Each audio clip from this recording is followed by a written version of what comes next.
Hello, everyone, and welcome to another episode of the Richard Lewis Show. This time, a very special guest, one of the most storied, tenured, versatile, talented members of the esports talent pool ever to have worked in the industry, has transcended esports and now is just an entertainment icon. It is the great one. It is Goldenboy. Absolutely honored to be sat down with a friend I don't get to talk to enough, brother. Yeah, I know. We are going to rectify that because I realize every opportunity to talk with you is just a great chance to just chill out, hang out with a friend. And I loved all the times that we would run into each other at esports awards, and then we'll just sit down for like an hour and just drink and talk. And that is the best vibe. So yeah, man, we got to do this more often. We do, brother. But I mean, look, holy shit. I'll tell you, all of that stuff in the intro.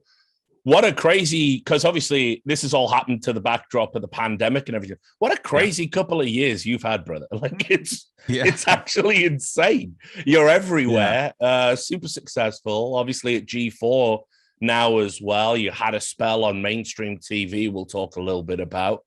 I mean, how are you making time for all of this? I don't know. My wife obviously is like a big part of it.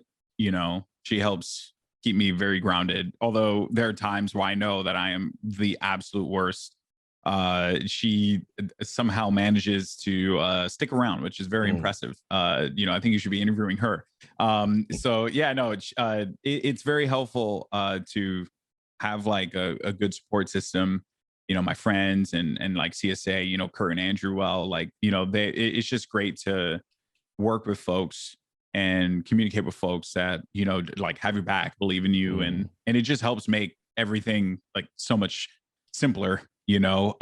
Granted, there's always going to be challenges. Like I go through challenges like every day, like a lot of mental health issues, especially during the pandemic, like a lot of folks, you know, a lot of questioning myself of like, you know, what the hell am I doing this for? Is it worth it? Right.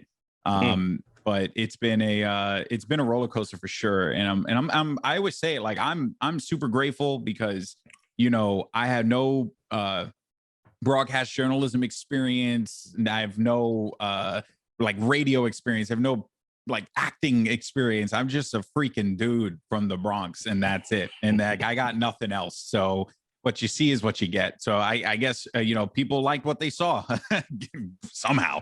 We ended up here. I mean, you know, just to go off before we even get into it. I think that'll surprise a lot of people. You know, that when you talk about kind of doubting yourself and you know, having struggled with some mental health issues, you know, these past couple of years, because I mean, as I see it, for me, you're kind of like the benchmark of success, and I'm sure like a lot of people would look at you and feel that way, right? You know, maybe. I mean, you know, I have I think that the thing is, we obviously have a lot of incredibly talented people that, you know, operate in this space like on a daily basis.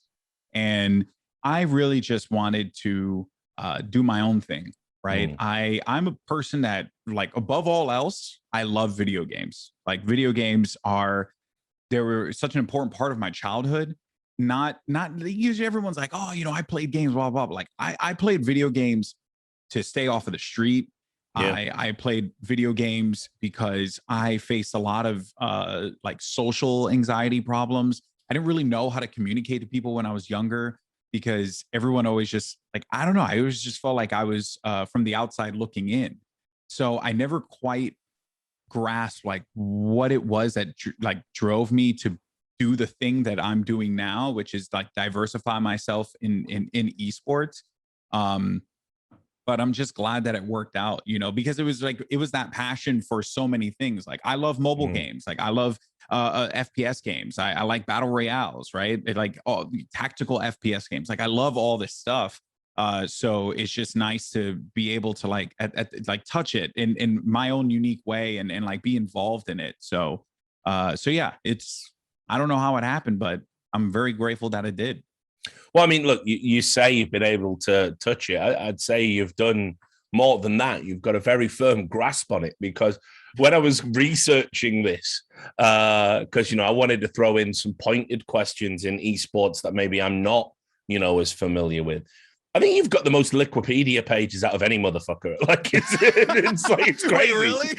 Bro, right, you've got like I'm looking, I've got them up here on my screen. It's like you got one for like Rainbow Six, you got one for Counter-Strike, you got one for Overwatch, you got one for Valorant, you got one for Rocket League, you've obviously got one for Call of Duty. That's before we even get into all the FGC stuff. It's like, yeah, like for real, you probably are the guy who has the most Liquipedia pages. And also, incredibly, all of them are like host, commentator, analyst, interviewer. Like, it's insane.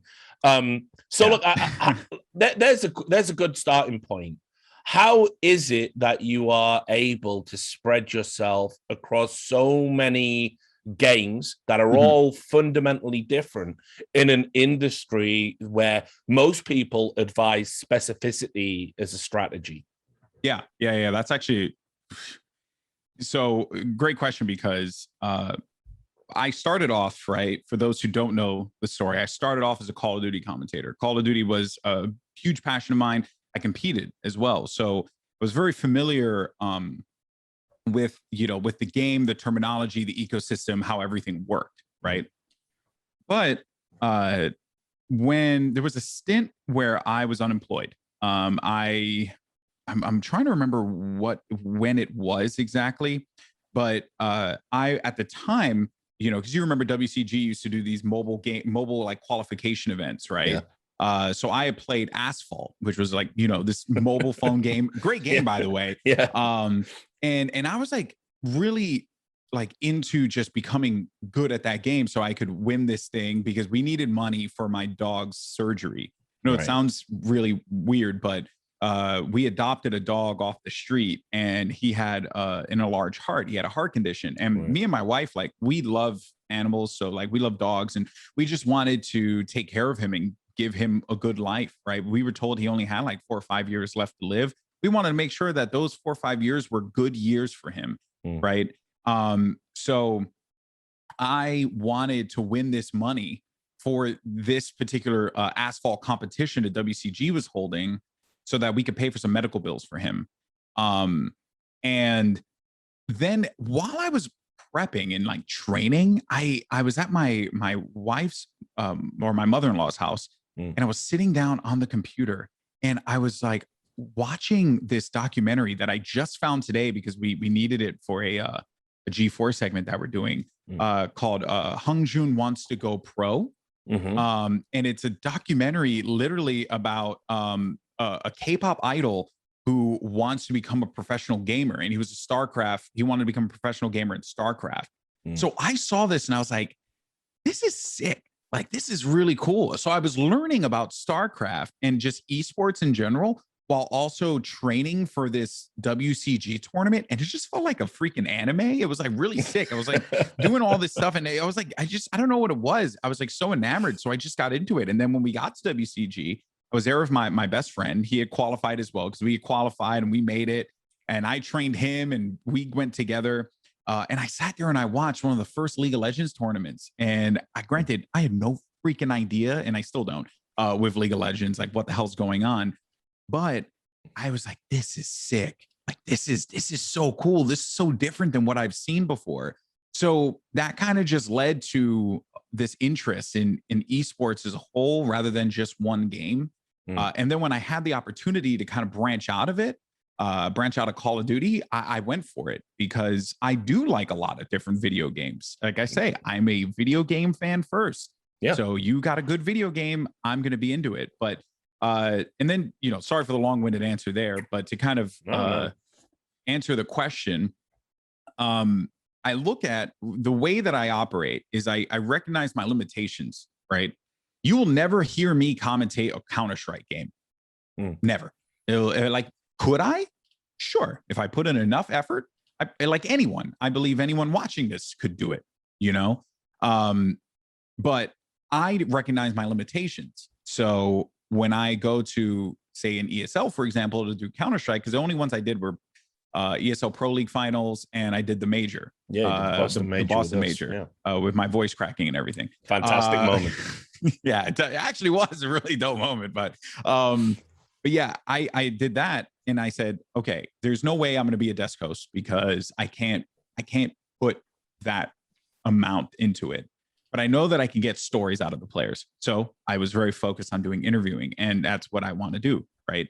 But then in Halo, I know that I can commentate the game. I can commentate the game with my eyes closed. So like that was where I wanted to angle myself. With Overwatch, I tried my stint with commentary. I had fun. I enjoyed it. I felt like I got better, but I recognized I was just better as a host in that role. You know, it's about understanding what your limitations are and then really playing into that and like making your limitation almost into a strength. So that was my whole mentality behind it. And that's why I've been able to do so many different games. And then there's some things that are kind of just like crapshoots, right? Like random things that you end up kind of stumbling onto, like the time I commentated what was it, Marvel vs. Capcom for like WWE or something like that. I know nothing about Marvel vs. Capcom, but you know, I knew enough to make an entertaining product, you know. And again, it just boils down to like what is the thing that you're doing, because there's no way anyone who's a diehard Marvel vs. Capcom 3 fan is watching AJ Styles versus Kofi Kingston in Marvel vs. Capcom 3 because they're freaking watching it for the mix-ups. No, they're not watching that at all. It's for the entertainment. So recognizing those is very important. Yeah, I mean, I used to do something similar. So, and it's kind of about, you know, there's a little bit of acting. You know, that sort of comes into it. I think if you're an on-air talent, you know, I wouldn't say, you know, I'm dropping like fucking Al Pacino method shit, but you know, you choose almost like a persona, you choose a hat to wear, and you go in and you play that role. And so obviously when I do CS very accurately, I can, you know, put myself there. I'm the insider. I know what I'm talking about. Here's the reality of the situation. Whenever I went to other esports, in particular when we did the E-League run and it was like different esports each time, I would frame myself as the outsider, make it very publicly known. I don't know what I'm talking about. You guys are paid to basically educate me. So tell me, you know, what the fuck is going on. I did the same thing, you know, with multiple games, and it immediately, I think, makes the community a bit more welcoming because they're like, you're not some grifter who's here to make money and pull the wool over our eyes. You're here because you want to learn, and that's cool with us. It generally goes over pretty well. Yeah. If you look at anything I've ever done, if I know what I'm talking about, you'll hear a different kind of tone and approach. If I know that I'm here for a primary purpose of being the you know, kind of like the guide, right? You'll hear that tone and approach. If you need me to be the, hey, I don't know what's going on here. Let me go ahead and why don't you educate me? Kind of like what you said, right? Just like what you said. Then you'll hear that tone and approach. And I think that the difficult thing is that for a lot of audience, like fans or just people who watch this stuff in general, and they see folks like me going from game to game, a lot of them truly do believe that I am in it for a paycheck, right? And I'm truly not. Like I started in this the same way, you know, a lot of us, I guess, older people did. You know, we were going to random ass places and random spots in the country wherever we lived to go partake in a small independent tournament for like $1,000. And that was the major. You know what I mean? And it's like, that was esports. So we're here because we love it, you know. And am I gonna say like I haven't made money? Yeah, I've made money. Of course I've made money. Like I'm not an idiot. But at the same time, I don't go into games that I care nothing about. And it's very hard for people to kind of like grasp that, because there's so many folks who just think like everyone's here for an ulterior motive. It's like, dude, I'm just not. Like literally what you see is what you get. So all I really care about is putting on a good show, educating new viewers who weren't, you know, privy before, welcoming in those that care about the game, and embracing and cherishing those moments. Like to me, like that's what makes esports so great. And that's what will always make esports so great. It's just different. Yeah. You know, this is probably the toughest question I can ask. And I know you'll immediately go into politician mode and no, play it smart. Well, look, you've worked in pretty much every major esport. So which one's your favorite? Oh, dude, no doubt Halo. Oh, there you go. Yeah. Fuck. Yeah. Well, it's back Halo. now, so you must be loving it. Yeah, I'm very happy. Halo has always been because Halo was the first esport I saw. Right. When I was just starting as a fan, like Halo was I would go to mlgpro.com, I'd watch the VODs, I would go to the forums, I would interact with people. Like Halo to me was the pinnacle. So then when it came down to learning about other esports, I really started to appreciate like just the nuances of each scene.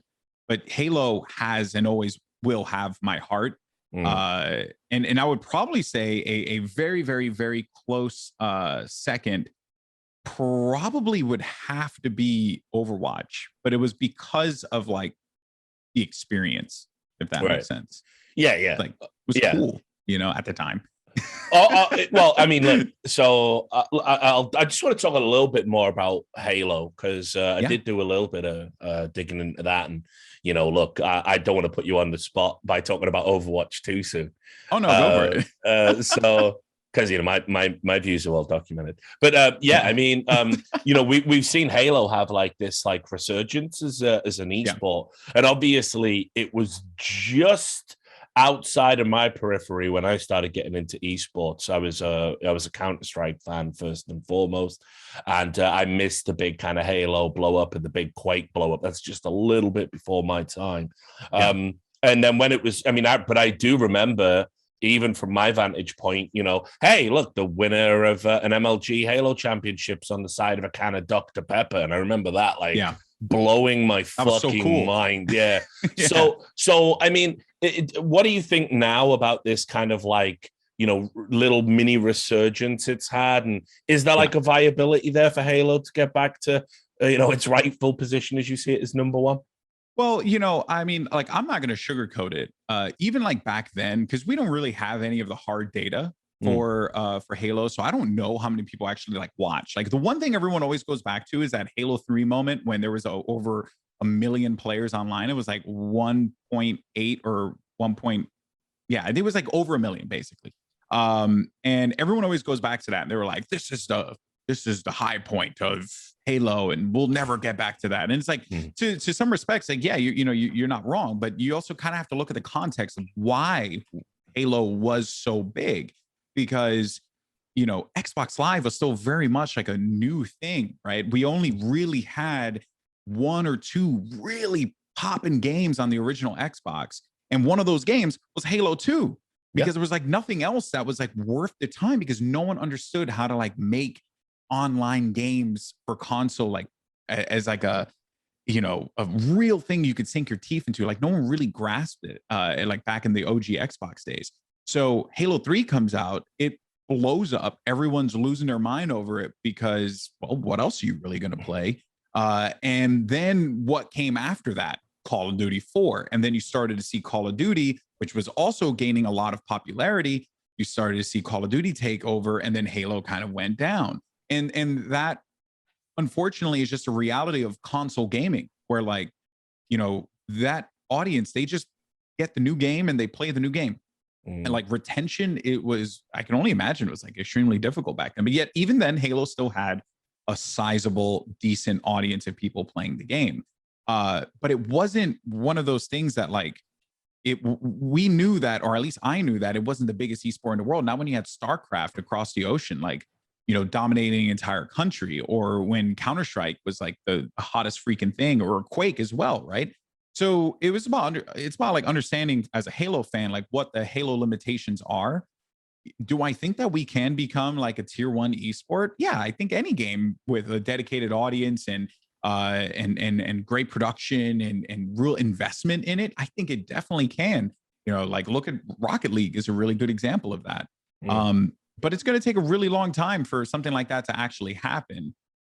So I'm just a fan of the game, and I'm a fan of the sport, and I'll always be. And I think that's just, you got to start there first. That needs to be a good system. And what's really benefiting Halo right now, if I'm being completely honest, Vanguard's not particularly great, and Battlefield kind of shot the bed. So, dude, this new Battlefield, holy fucking Jesus! Oh wow, it's not what you like. It was a perfect storm. You know, I don't think people were really too into having another World War II Call of Duty game, especially after already having a game that took place in the past with Black Ops Cold War.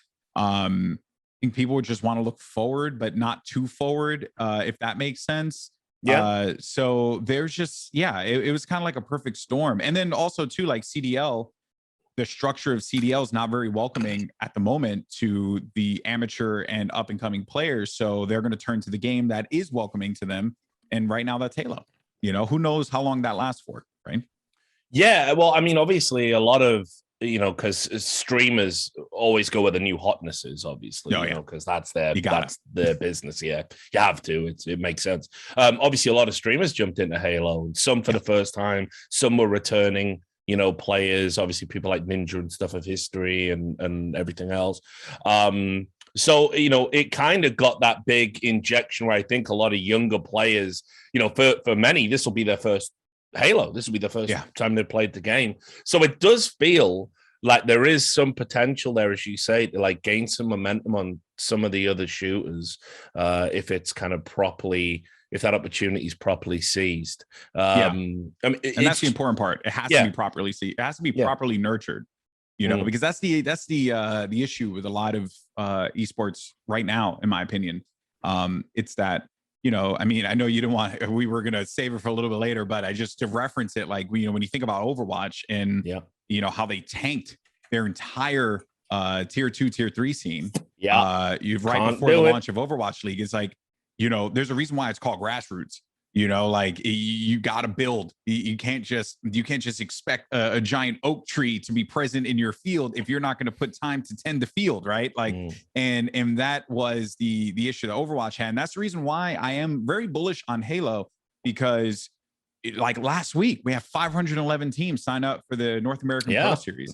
That's crazy. The game's been out for a few months now, and 500 plus people signed up for a freaking online tournament. Like, that's kind of bonkers. And we had 270 something teams in Raleigh. That was the highest that we've had since the old MLG days, like way back when there wasn't a lot of competition and it was just Halo that people were focused on. Now there's a lot of competition and Halo was pulling 256 teams. So I think we'll get that again? Probably not.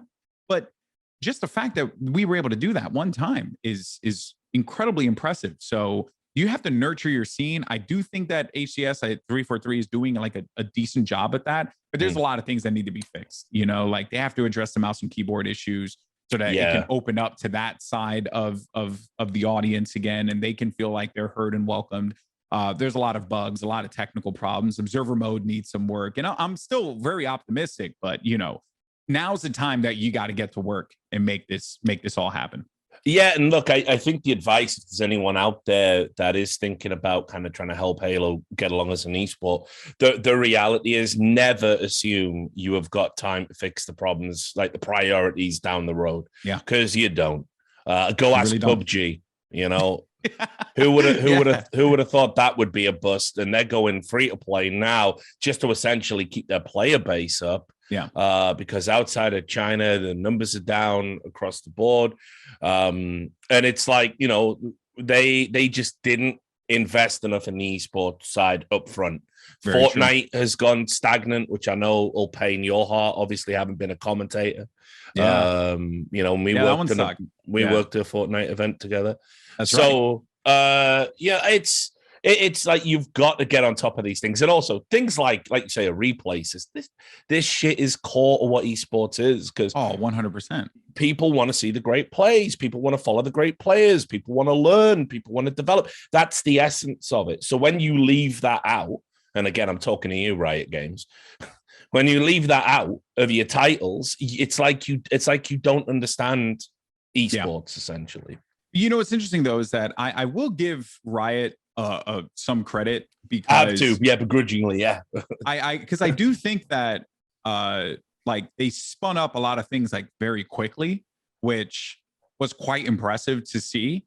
Is it perfect? No, but they did do a good job of getting in front of it and saying like, all right, cool, we want to run some tournaments, but we don't really want to like go too hard right now, so we'll go ahead and do Ignition Series. And Ignition Series, a little scattered, right, a little crazy, but it was still like cool to see that, you know, third-party tournament organizers, people get involved, right? Like people actually being able to invest, because that's what happened with Overwatch.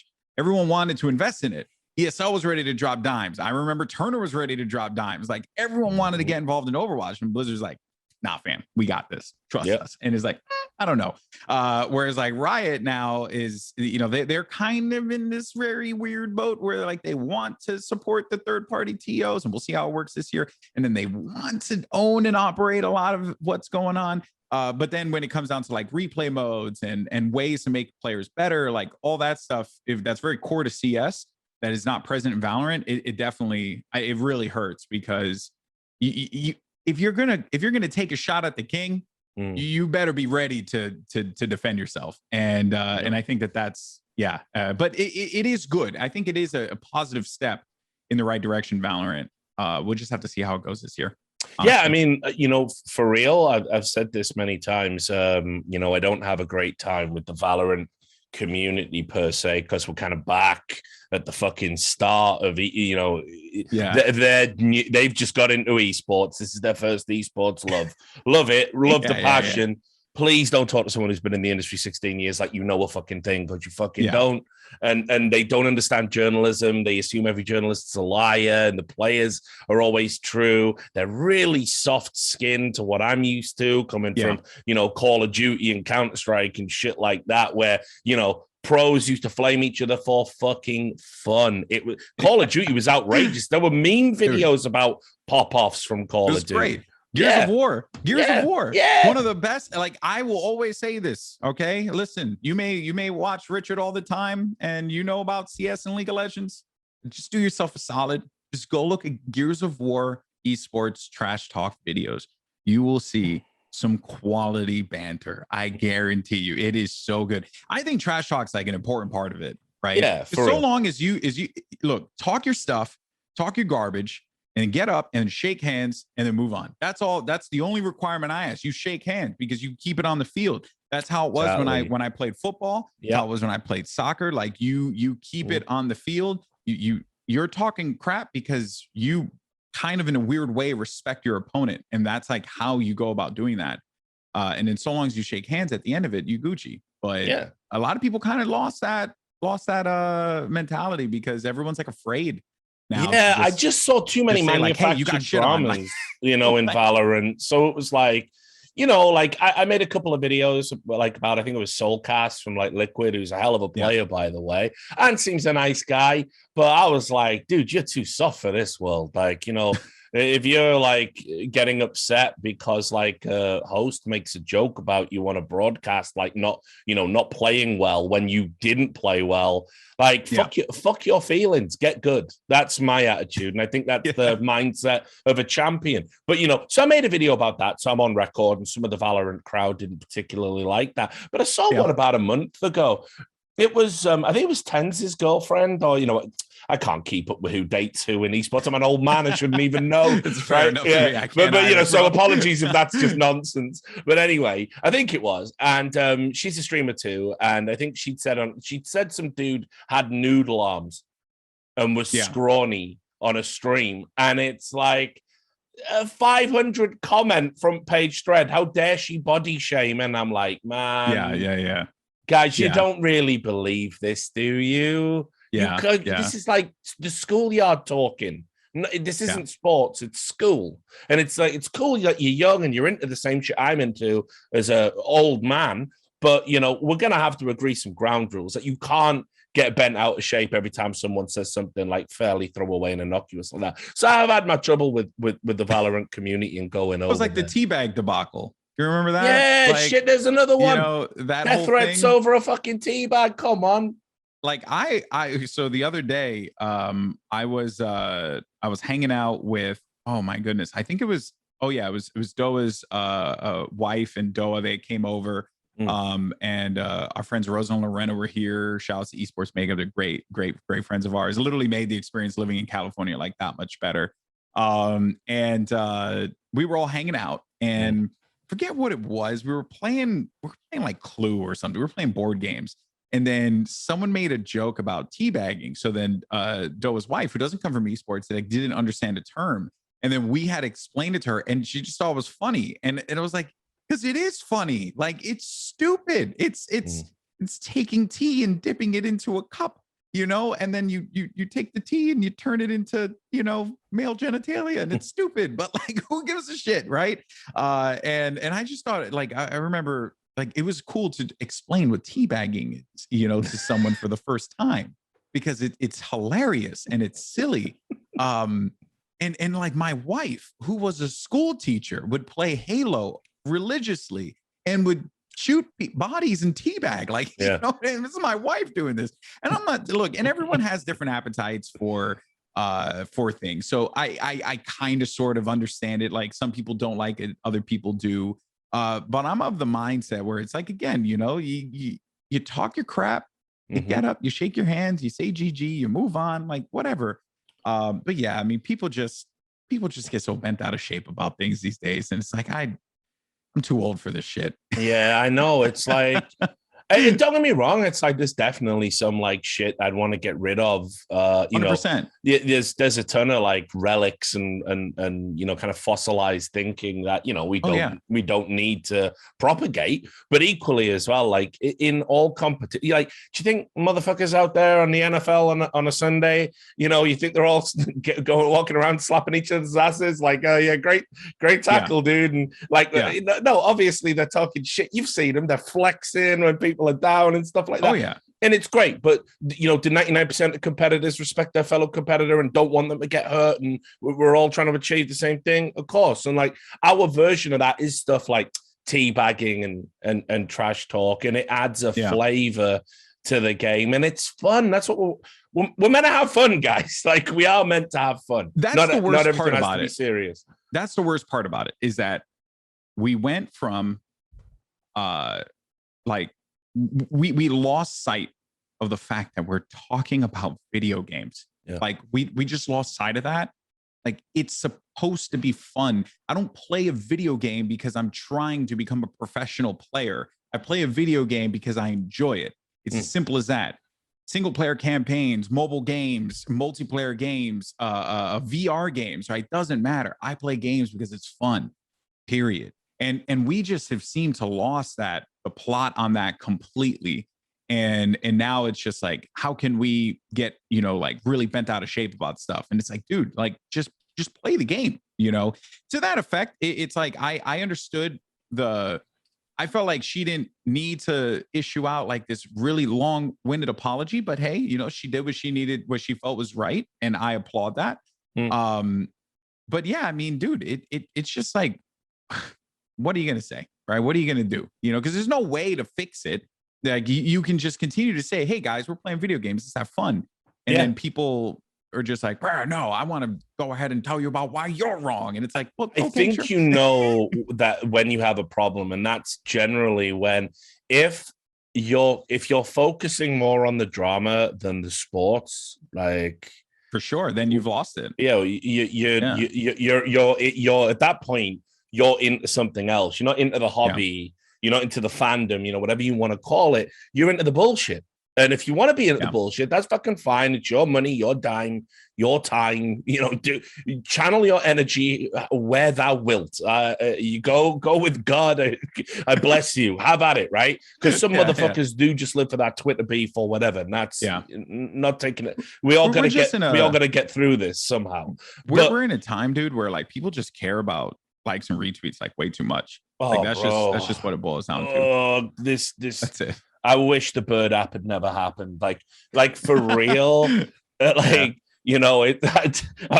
like a ton of edgy jokes I can make it, so I'm not going to do it. I'm going to be sensible. I don't want to bring you down with me, but I appreciate you, buddy. But like, I'm just saying, if I had a time machine, one of the things I would definitely do as a fucking priority is I would stop Twitter being invented at all costs. It is. But then we just would have went to Facebook. You know that, right? It just would have went. Yeah, but it's the way it works. It's completely different. It's like, basically, Twitter is the gamification of arguments, and not good ones, right? Yeah, that's a good perspective. And Reddit, Reddit is basically like a Skinner box that awards consensus that isn't the same as Twitter.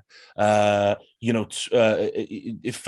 is, here is a boomer meme I share with a select group of people. If I want to expand that to total strangers, I can.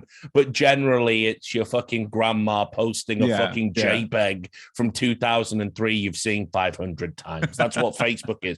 The problem with Twitter is, first of all, Twitter tells you everybody is on it.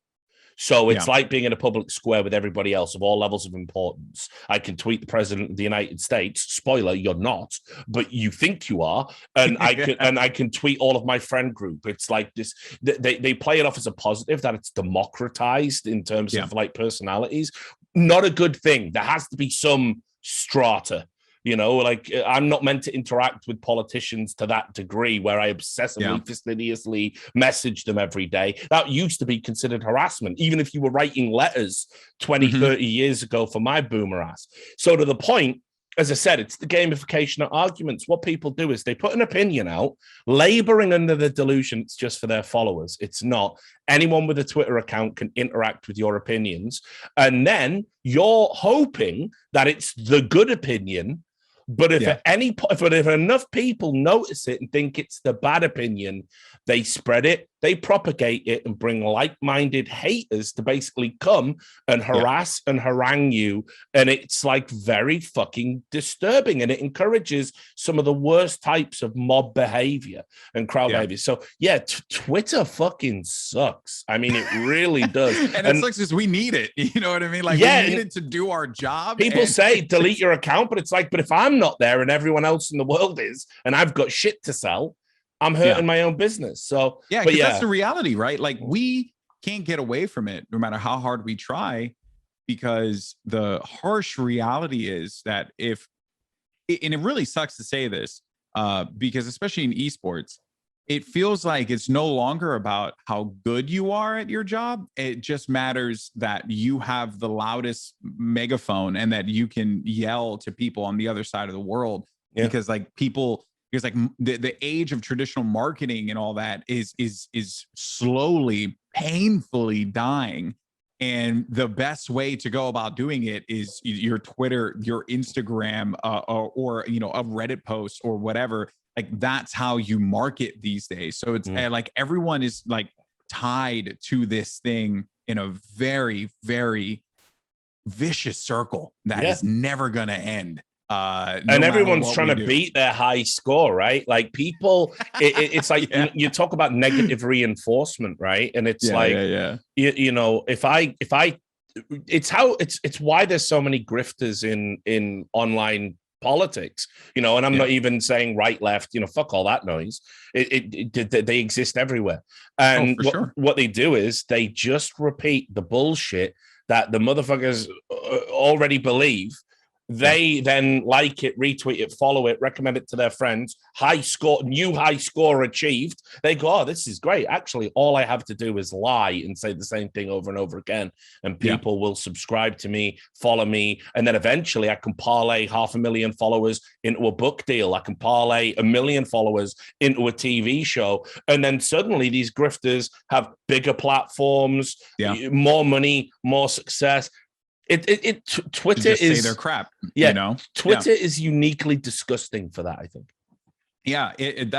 It's a very I mean, you even bringing that up like just made me think about just so many like people in just gaming in general, right? Like that, like, and not even talking about esports, I'm talking about like general gaming who do that, and it's just so incredibly frustrating because there are really great conversations that we all can have about how to make everything better, because we're a serious business, and video games in general generate billions of dollars a year. This isn't.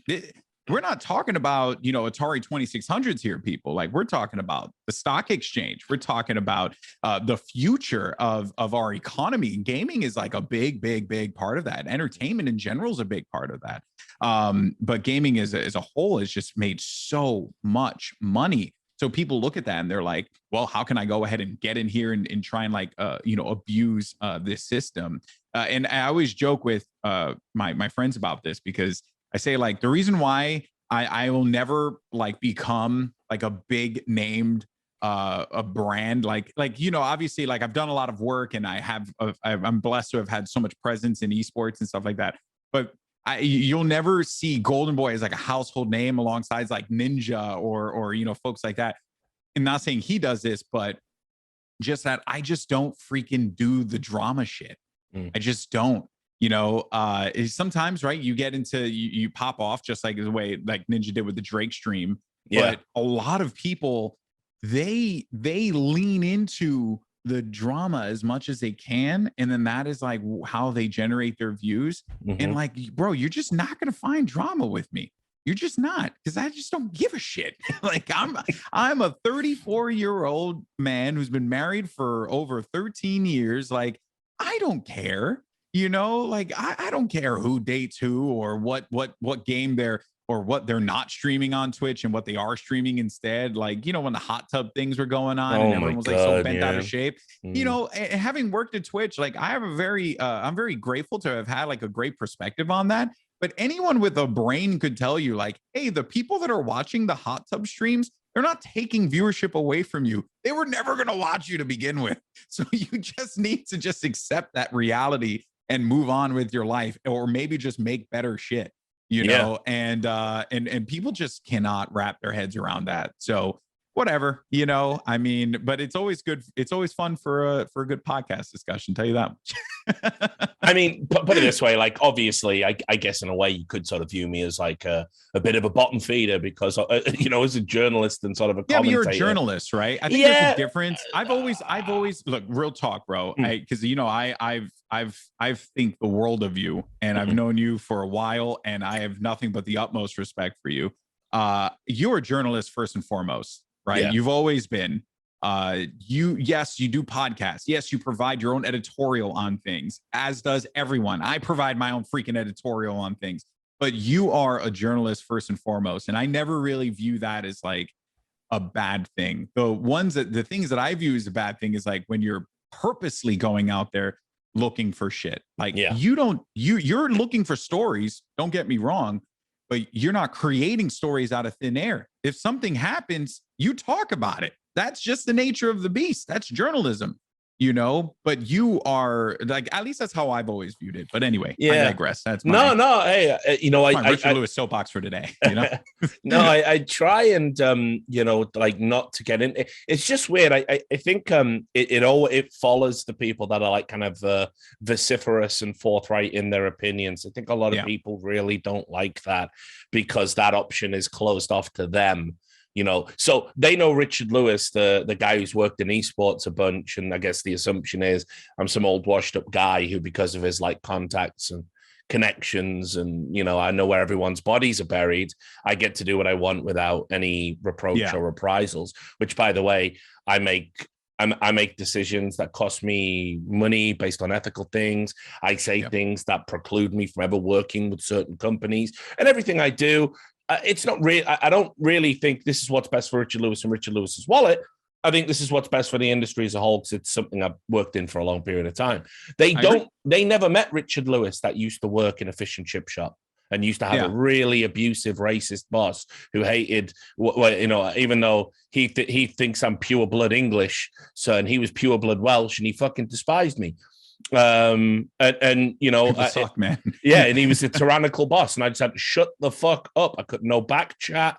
I had to just bring up sacks of potatoes from a dungeon every day and wash them at 5 a.m. when it was still dark outside. They don't know that Richard Lewis. They don't know the Richard Lewis who worked in a fucking cubicle in an office with a boss that was an absolute fucking nightmare. They don't know that guy. So I understand the constraints that people have to live in. It's just that I don't have to do them here. So I won't. And I think I've earned that right. And so, but it really puts people's noses out of joint, I think, because they don't have that luxury. And I'm mega sympathetic that they don't.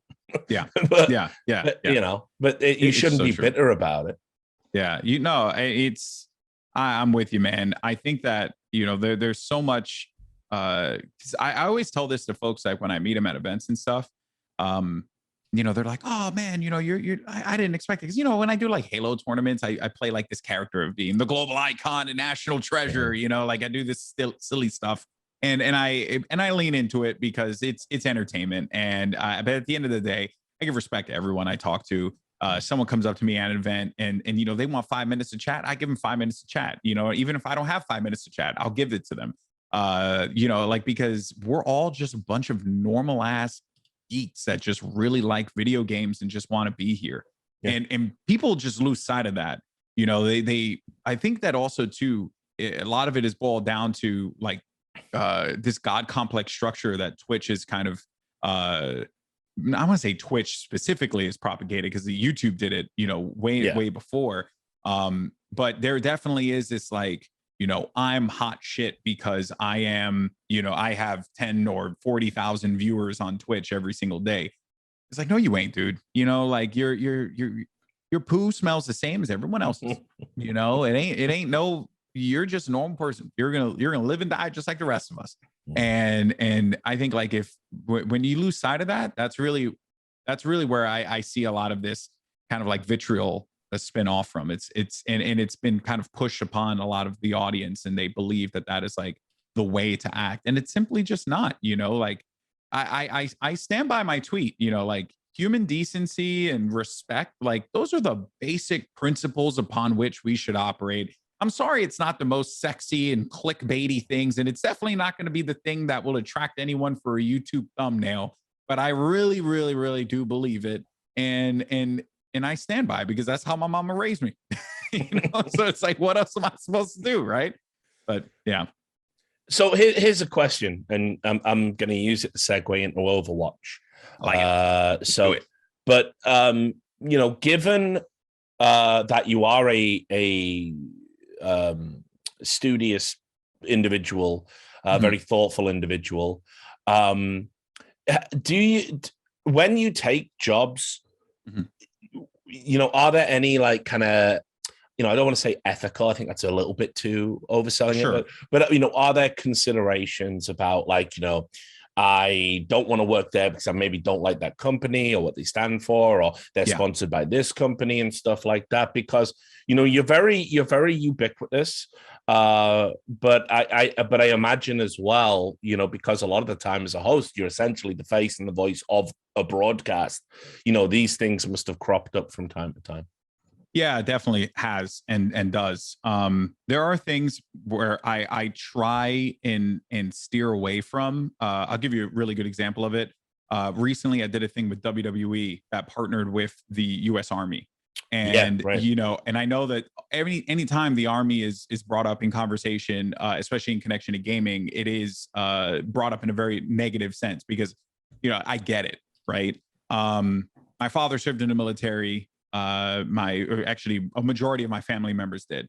Did I know? But I believe in like what the military does for folks like my father who otherwise would rot in a jail cell.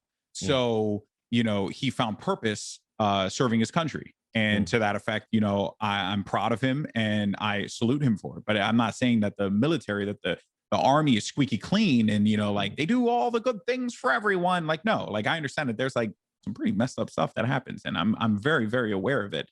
But I'm also the distinction I think people need to make mentally, and this is how I've always reconciled it, because I'm like I'm from a poor family, lots of military people in the family, but the Army, the military, it's the tip of the spear for the country and the foreign policy that informs it. So for me, when people, and again, how could I say to someone from the Middle East, how dare you say anything bad about the American military? How could I, but the reality is, it's like the issue there fundamentally is the foreign policy, not the military in and of itself. It's not the men and women serving in most cases, right? It kind of goes back to the like when the protests were happening and stuff, right? And the cops and were being like chastised, and I have many family members of mine who are police officers, and some of them have clean records and some of them don't, and the ones that don't aren't doing it anymore. And like I have a whole different perspective of them because of like the things that they did. but that doesn't mean that my other family members who are cops are also the same thing, right? So, Like nuance is a very important thing that is very much lost. It kind of goes back to the conversation we were having before. Where like it's just lost on all of us. Where it either has to be black or white, and like that's just fundamentally not how life works, and it will never work that way. Even after we get past this, if we ever get past this current climate of where we are right now, it's never going to change. Like life will always be a series of gray areas. That being said, like when I reflect on a gig like that, like when I did it with WWE, I look at it and say, hey, I really like working with the WWE. So and dude, I'm a pro wrestling fan. Like who wouldn't want to work with them, right? So like, yeah, I'll go for it. But then, we were very clear with them, like, hey, I'm not going to say anything that like endorses it. I'm not going to say anything that, like is like recruiting or stuff like, because that's not my job. Like that's not what I'm there for. I'm there to talk about the video game and the fun and chat with people and stuff like that. So in most cases, like, most times I've never really ran into an instance where a company's like, no, you have to say the thing that we need you to say. And I've been very fortunate to be in that boat where I can also say like, hey, this is something I don't want to do. But I know for up and coming talent, that may not be an option, and they may feel like, crap, I have to do this, but I want to say like, you don't, like, and anyone who has respect for you will understand that. And if they don't have respect for you and force you to say the things you need to say, these are people you need to stay the hell away from. So, I think there's a little bit of that. Then there was the Hong Kong situation with Blizzard, and especially for the Overwatch World Cup. And, I mean, dude, I was booked for that gig. I took a lower rate so that my boys could work with me. Like, I just wanted to be there with my friends and enjoy this thing that I love. Yeah. And then I'm just getting roped in, bro. People are like, I need a statement from you right now. It's like, I don't even know what to say. This is so much bigger than me, bro. Like, I don't even understand the full foreign policy situation because I'm not smart enough to grasp it. Right. I know that there was some bad things being done by China for sure. But like, dude, what am I gonna do? Like I'm just one person. It's a world there that's fraught with peril. And just to your first point, I think this is increasingly happening, and I won't obviously name any names or anything, but I know we all know somebody like this. It's when people put you on this pedestal and say, right, you're in our group, you're our representative, and now you are under pressure to speak to every issue we want you to forever. And people feel compelled to do it. And sometimes it takes them at the bad places. Sometimes it hurts their career. Sometimes they can be on the wrong side. And by the way, an obviously wrong side of an argument. And yet people are so imbued with this social media fueled tribalism that they feel compelled to do it because they don't want to be ostracized. And it's really dangerous when people fall into that, because these people that are putting that pressure on you, they are not your friends. They're not going to be there when you're alone at 4 a.m. wondering why all your real life friends don't come around no more and shit like this. So I mean, it's rough. It's rough. It can be dark, man, for real. Yeah, it's not easy, dude. Like, I mean, even thinking back to it, like I know that there have been instances where for example, right? Like when those people were reaching out to me about like a statement on Hong Kong and whatnot.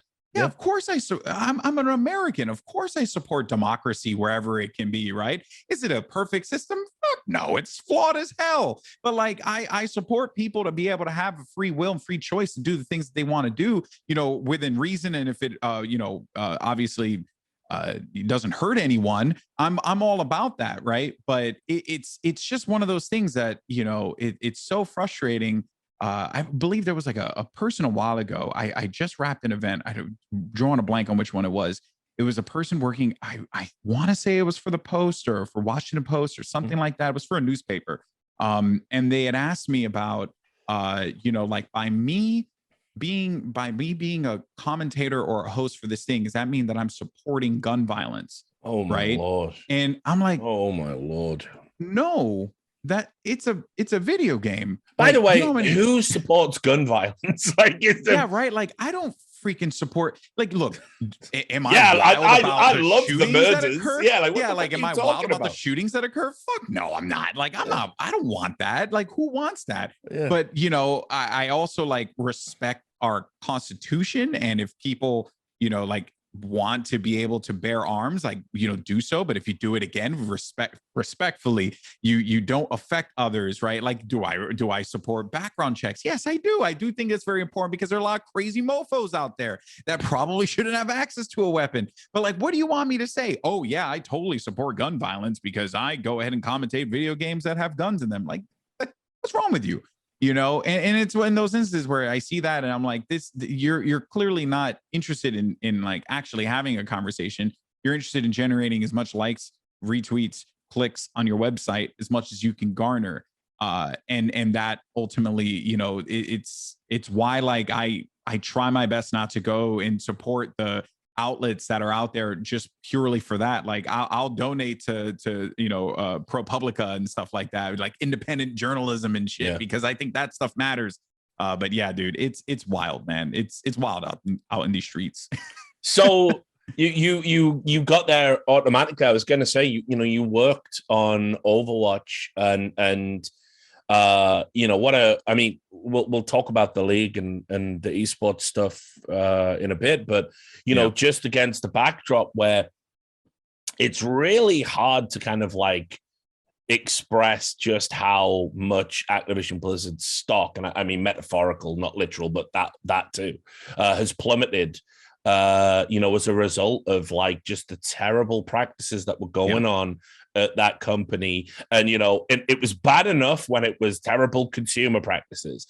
And then it was, you know, making worse products and you know, churning stuff out. Then it was terrible employee conduct. You know, they were like treating their employees like shit, announcing record revenue when they're announcing record layoffs, terrible optics. Bobby Kotick doesn't get it. Yeah. And then all of this other stuff comes out. We've got sexism, systemic sexism. We've got sexual abuse. We've got racism. And it's just this litany of awful, so much so everyone has distanced themselves because, I mean, like, it's like you say, you know, me, I've got no problem fucking publicly coming out and, you know, I've got Activision Blizzard's number all day long. I've had it for years. I was already well out of the fold. I'm ready to tell motherfuckers exactly what I think of them. But you know, obviously as well, there's some people that, you know, companies especially are a little bit cynically saying we are reevaluating our partnership. Like, no, grow a pair. Are you in or out? Are you in on this or you're out? But man, what a journey you must have had working across a backdrop where it's just getting progressively worse. Like each week, a negative headline for Blizzard, the Hong Kong stuff as well. So, do you have any regrets? Because you said it was your best experience, the league itself, right?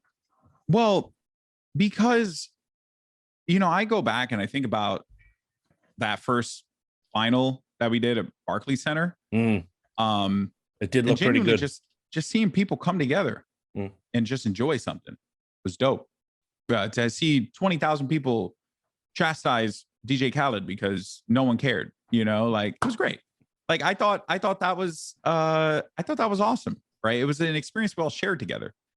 So to me, it's stuff like that I remember, and I'm like, that was awesome, that was great. But that wasn't that, like, Blizzard provided the game, right?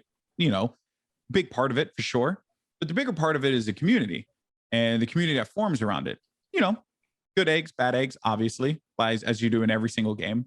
But it was nice to just see a bunch of people come together for something that they care about in my home state. You know, like, that was cool. And to me, it's something that I will always cherish and remember, because I live 5 stops away from Barclays Center.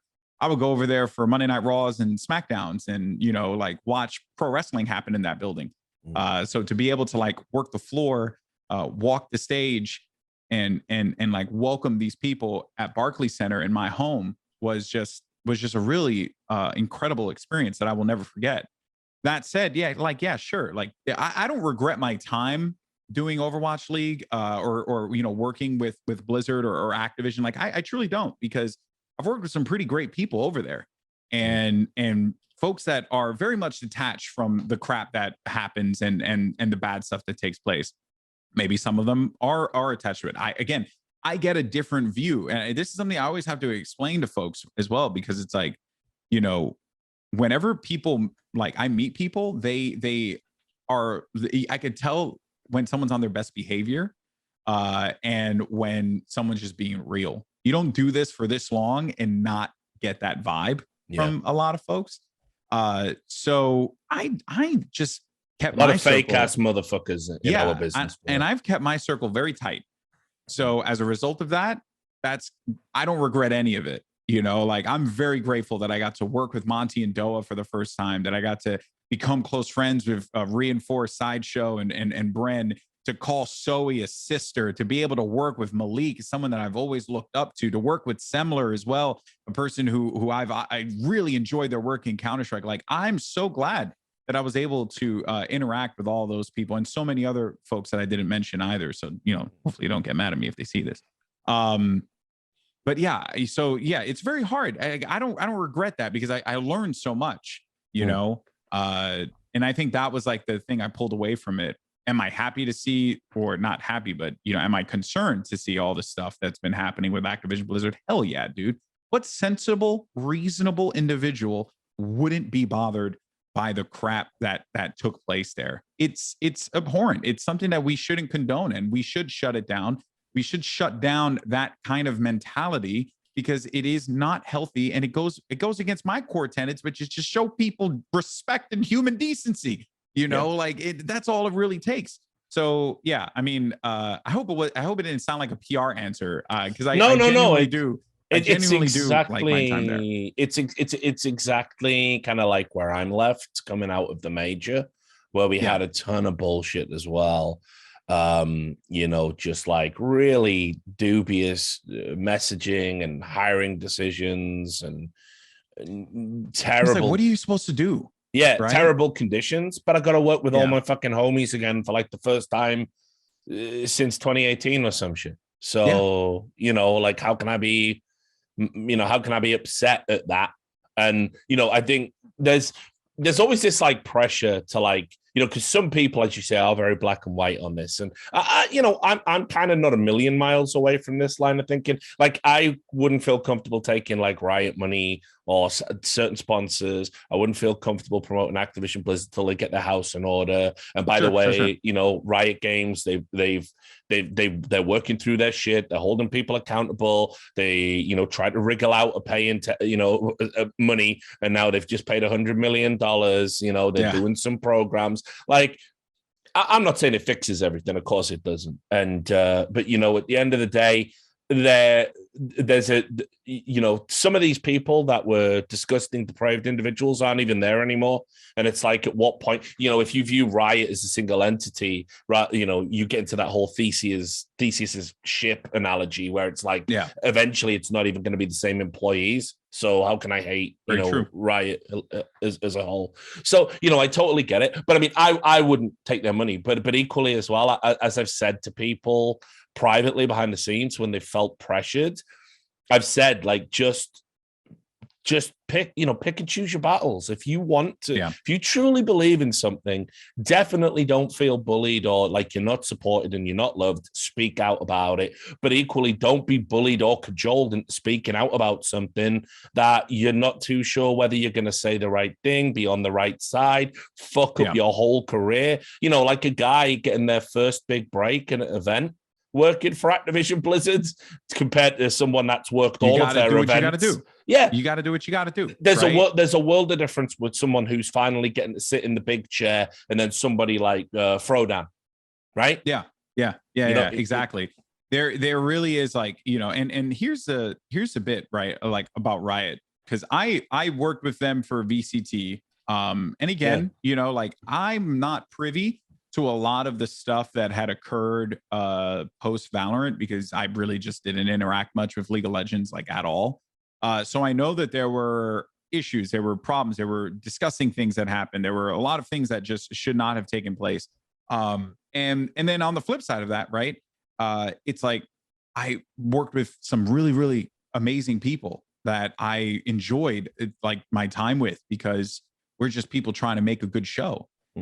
So it's weird, and I'm glad you brought up the Theseus ship analogy, because it is true. Like, if you at some point, right, you kind of have to look at this and say, like, okay, this isn't everything, this isn't everyone, this is these are a few people that are the root of the issue, and they need to be removed, from the problem in order for true progress to be made. That's not a bad thing, and people shouldn't be made to feel bad about that. Like, you shouldn't feel bad because you purchase a skin in Warzone.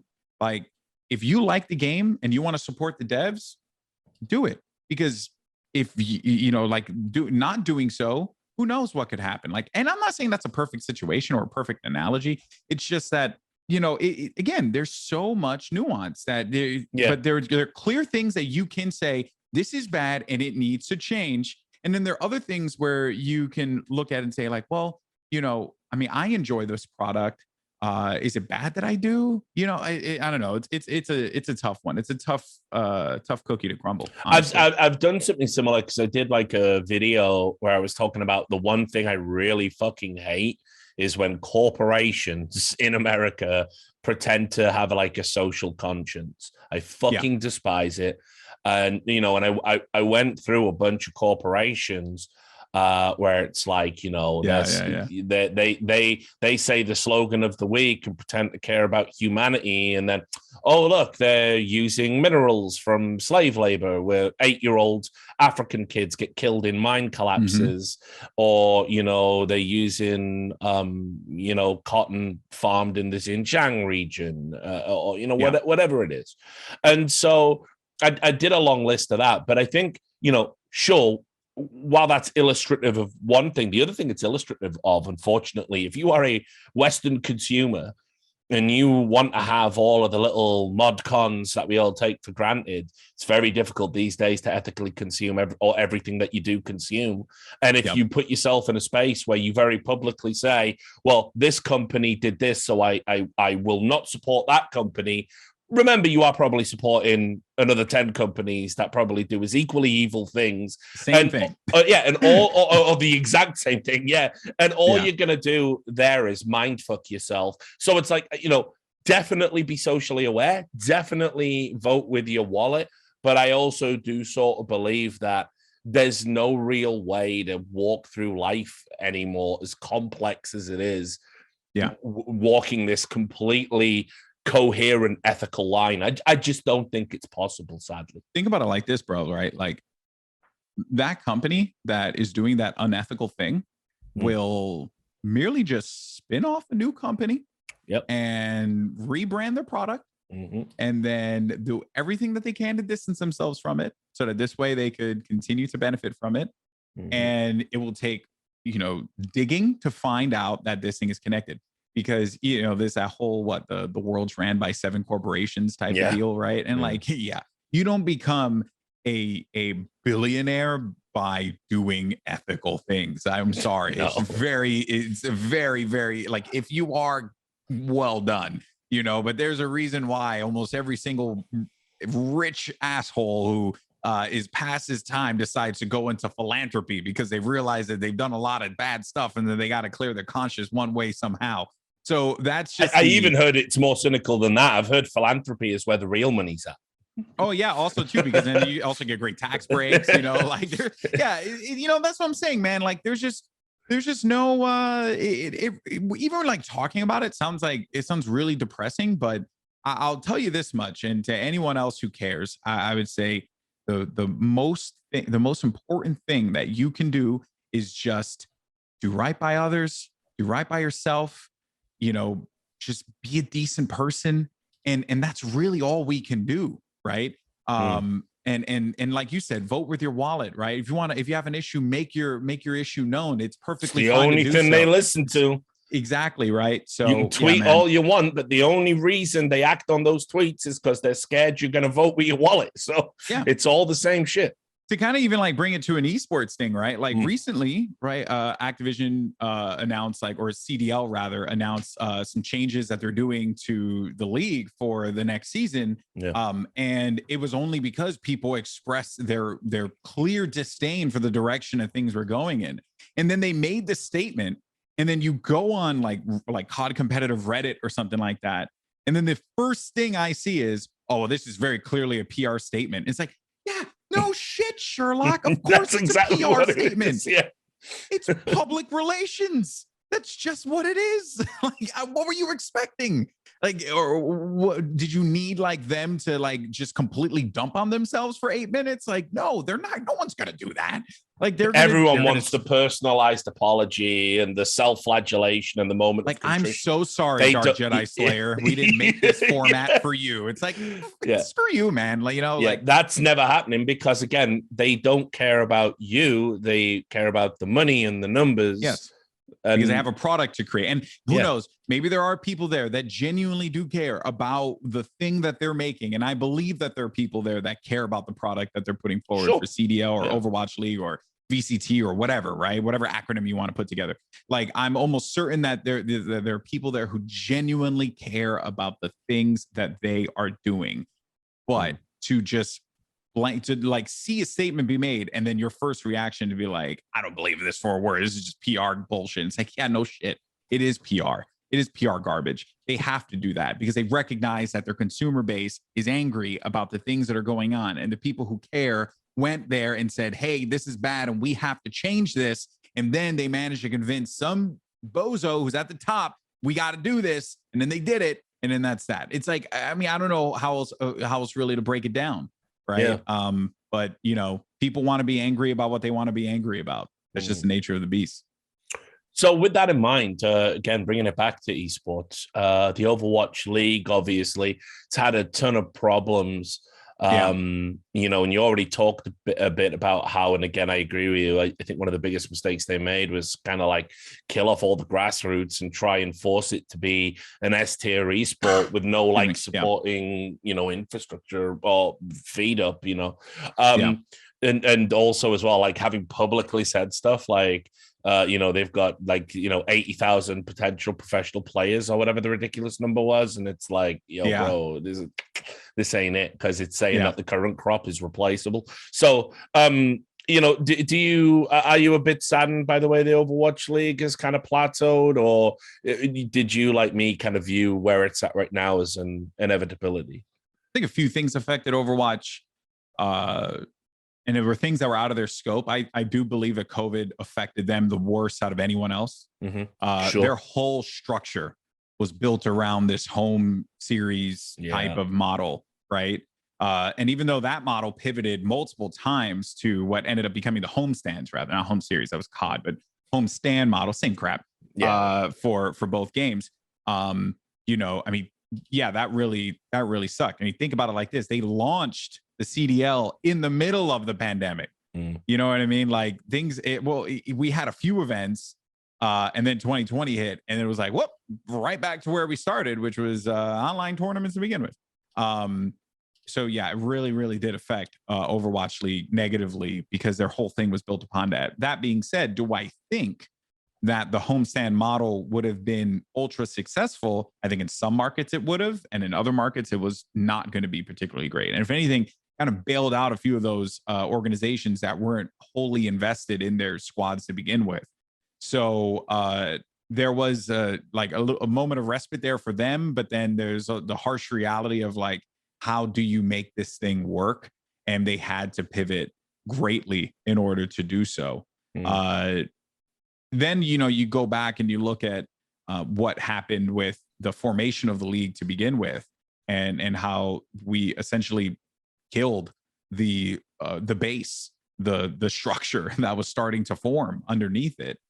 And I just think it was a bad call. You know, I just think it was a bad call. I do believe that the way that they presented their league was great. And I do believe that like from like the talent perspective, we did have the best players, like, you know, for the most part on like a good chunk of the teams. but you just weren't really given an opportunity to like invest unless like that team made significant strides in their market. Like I give a lot of credit to Anbox, the NYXL guys, because they went hard. Like they recognized. I remember meeting with them before the league launched. It was before they even had the logo and the branding and everything. I met with the two folks there, Rohit and Farzam, and great guys. And we sat there and we chatted because they knew, born and bred New Yorker. I would call out the crap immediately. And that's a lot of things people don't know about me, right? Is that I'm very much the person that I will tell you if what you're doing is a good idea or not. The problem is that I just don't do that publicly. I go through other channels to make that, my opinions heard. So when they presented everything to me, I was like, dude, this is great. Like I remember seeing the NYXL logo and then everyone was like clowning on it because they're like, this is bad, this is dumb, this is lame. It's like, no, because if you actually like really think about it, there's a lot of symbolism in like how in New York just constantly moves and it almost feels like a strange pattern. Like that is New York, Now Subliner is a little bit of a stretch, and I told him that. But the Excelsior and like everything that stood for, it was really, really dope. And then I remember, I think it was Slasher had like clowned on it on Twitter. And it was like, what do you want, a shield? And then like the next day, like London Spitfire was announced and it was a freaking shield. It's like, yeah, bro, like what? We can't like think outside of the box with our branding where everything's got to be a shield, dude. Like who gives a crap? So there were like those teams were making good strides in their market, but then others simply were not, and then you can just see that the cracks were starting to form. And all the talent was coming from Korea, which isn't inherently a bad thing, but because you're already having new brands and you got to get the fans engaged with the new brands, and then your entire team is a Korean team, so they can't relate to the audience that is primarily watching the game in North America, which is where the league is being held and where the teams are being housed and stuff. It was just a hard sell.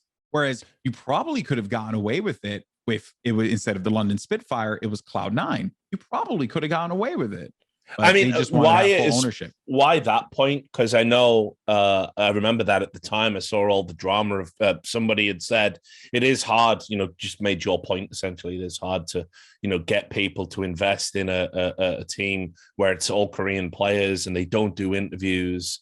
And they're very closed off from us, and people were saying like, oh, that's just racist, of course, because everything is. But no, the reason why I think it's especially jarring with the Overwatch identity is it is regional.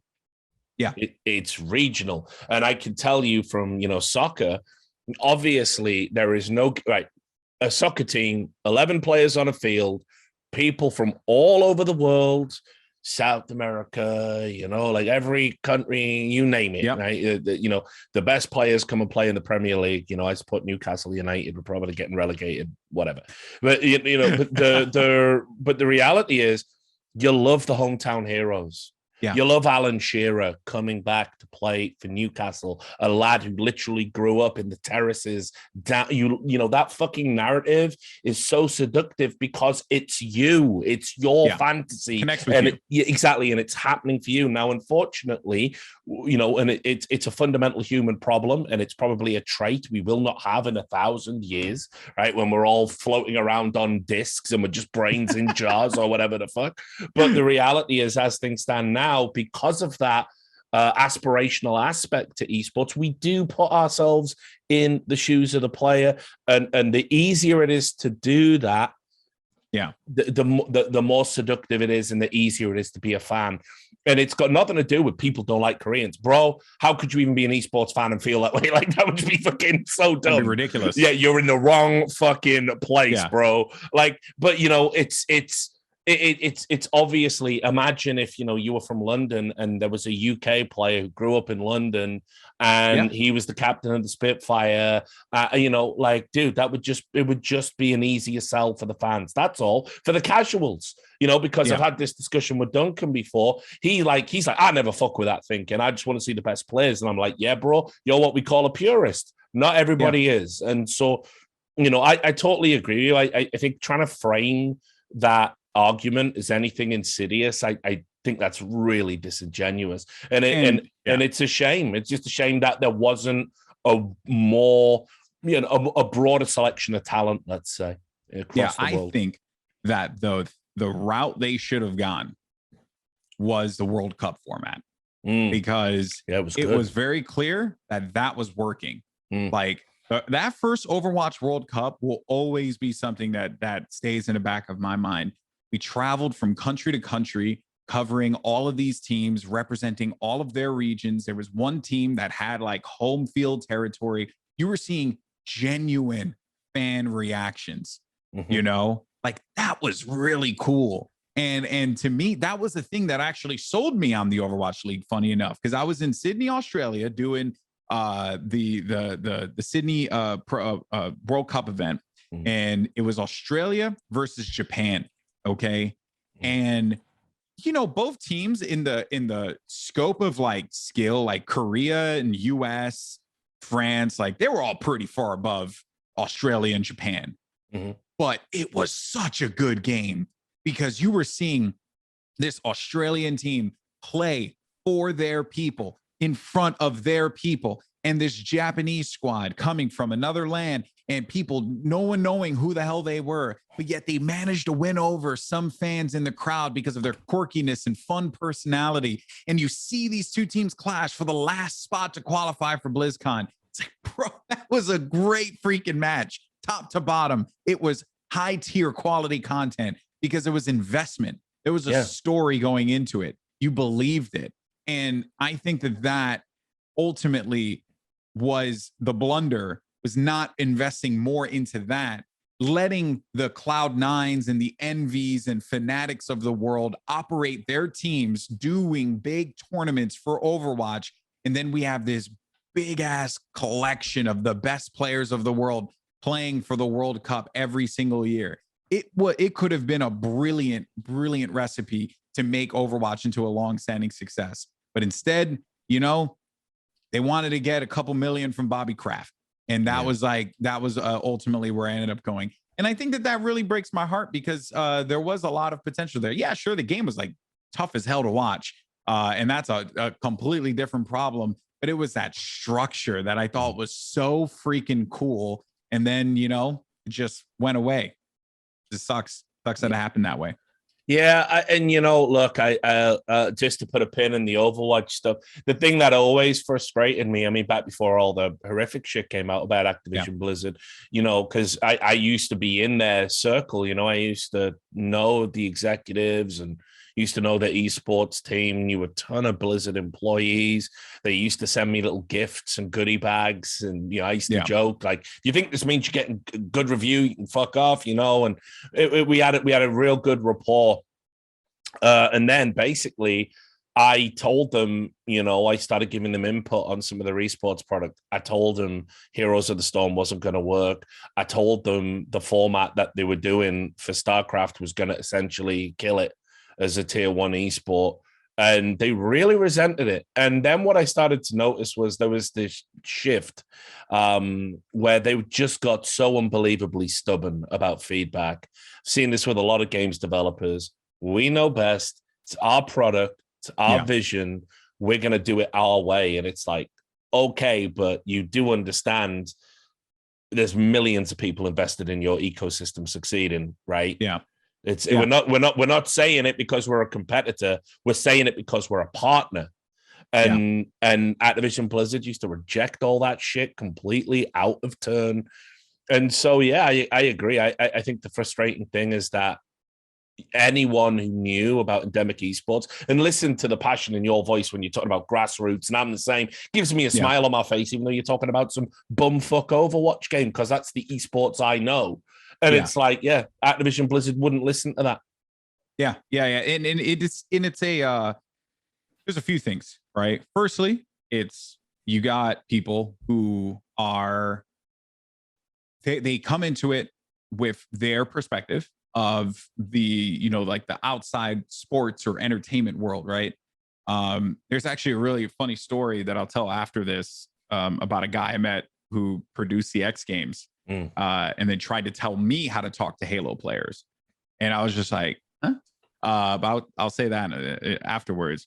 But you got a lot of people coming from the outside who want to be like really make their stake their flag, right? Stake their claim into this ever-growing world of esports because it sounds so cool. It's like so futuristic, electronic sports. Wow, it sounds dumb when you say it out loud.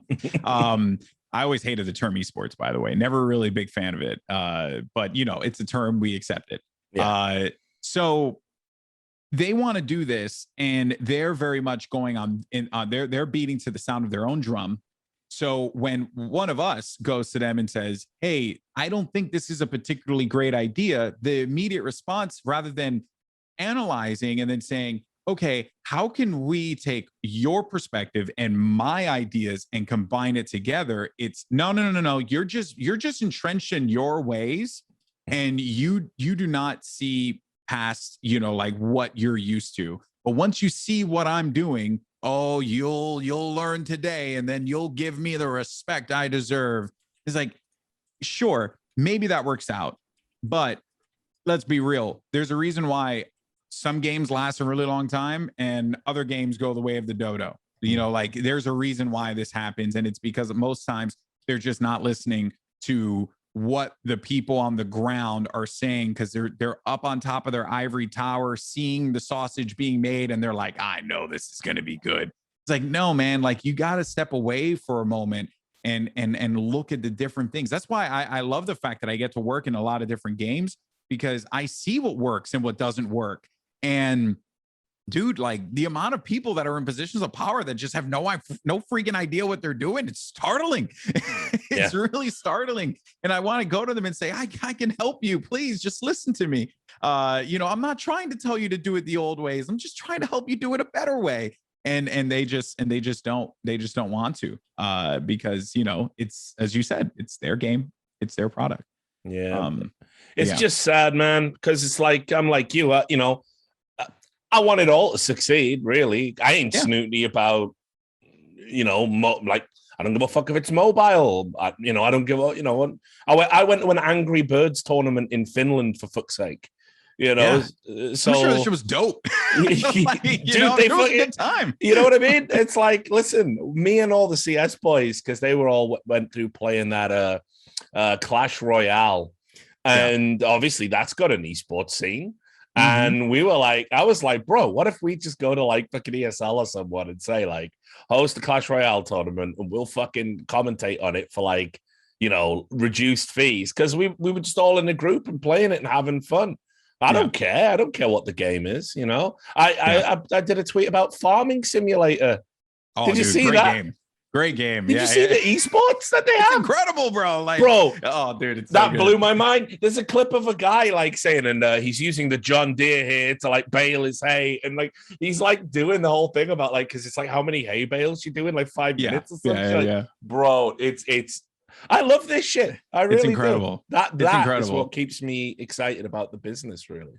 Yeah, that's the exciting part about esports. It's like when you see that raw, unfiltered passion, like that is when it's at its best. And they actually did a like X-Play did like a whole thing about Farming Simulator, and then they like covered esports, and I was like, man, I'm so glad that like we just decided to talk about this, because it's so sick. Like, or we do these segments sometimes called like Candid Esport, and there was one where Avali was like very, very hell-bent on getting us to believe that Stardew Valley was an esport. And I kid you not, 3 weeks later, Concerned Ape, the guy who made Stardew Valley, put $50,000 down for a Stardew Valley competition. And then she immediately comes into the studio. She's like, you see, I told you it's a sport, like just yelling at us.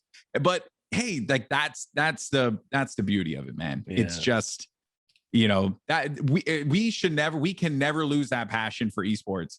And I remember I had a convo with Monty, and he was like, we got to ensure that we're always the focal point of the conversation, and it's not the corporations that are getting involved. And I stand by that. Yeah, sure, these corporations pay me money to present their events and stuff like that, but that passion that I have for esports, the passion that I have for video games, that is what drives me. And it's what drives all of us. It's never going to be about, like the dollar bills. It's about doing something dope and fun and cool and sharing it with your friends. At least that's how it's been for me. Yeah. So look, I know we're already like, man, time flies when you're having fun. But one thing I have to talk about is obviously doing TV, and I'll just explain why that's important. Because there have been hosts that have transitioned and done esports products on TV networks. I obviously hosted E-League at TBS, and you worked there too, and Rachel worked there, and Puckett worked there, and Lord Great knows, times. weren't they just? Lord knows Puckett's one of the goats, and he's done TV. Right. And I was having this conversation with Machine at the major, saying like to Alex, like, you're on top of the fucking world right now. You're one of the few dudes that can like go between all the games, kind of like you. So like your next few projects going to be super important, cementing that legacy, and go get him, Tiger, because he's a great kid. And so what you did is almost, I think it is unprecedented, because you went and did a non-esports broadcast. You went and hosted Titan games on NBC. And this is, people might not talk. I don't know if people still, I hope they do. Because for me, this is like a fucking landmark moment in esports history for all of us, because you're the guy that shows we've got really talented people here. And if you want somebody that's hip and down with the kids and understands all the internet memes, you don't put a fucking boomer in a slightly tighter fitting suit. You come to the source, and we're good enough. We can do it. So it's like a landmark moment for all of us. Like, I think I said it at the time, you getting to do that was just a W for everyone in the business. So I'm super happy for you. Thanks. But what was it? You've got to tell me what this was like, because the pressure must have been immense. Oh, no, I thought I did tell you the story. Yeah, I mean, we the last time we talked about it, I think we were talking about you and The Rock, and like. And you like the only guy who gets to call him Dwayne or something. It was like DJ. Sorry, that was it. Yeah, you got your nickname for it. It was like fucking crowds. Like, bro, it's so surreal to me, because I had the same thing when it was like, yeah, there's Shaq in your office. Like, go say hi. So sick. I remember when you and Duncan did that whole thing, and I with that whole interaction with Shaq, I thought that was so good. Like, Shaq didn't. Yeah. Oh, really? Mate, when we did that celebrity showdown, Malik was there for that.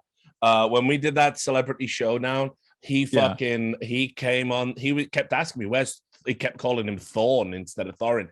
And he kept saying to me, like, where's Thorn? I'm going, he doesn't do this game. He's going, oh man, I had material ready for that asshole. He was still fucking salty about it like 2 years later, dude. It was like fucking crazy. This is a guy who owns Papa John's now. Yeah. But I gotta stick it to that esports guy. Thorn does get under people's skin, doesn't he? Yeah, dude. Oh, that Thorn. But yeah, the way that it all came about was I had actually I was like filming stuff for Overwatch finals in Brooklyn, and we were going around the city filming, and then I had received this email from it was a cold email from someone from NBC Universal wanted to talk about an opportunity to host to do an audition for a reality TV show.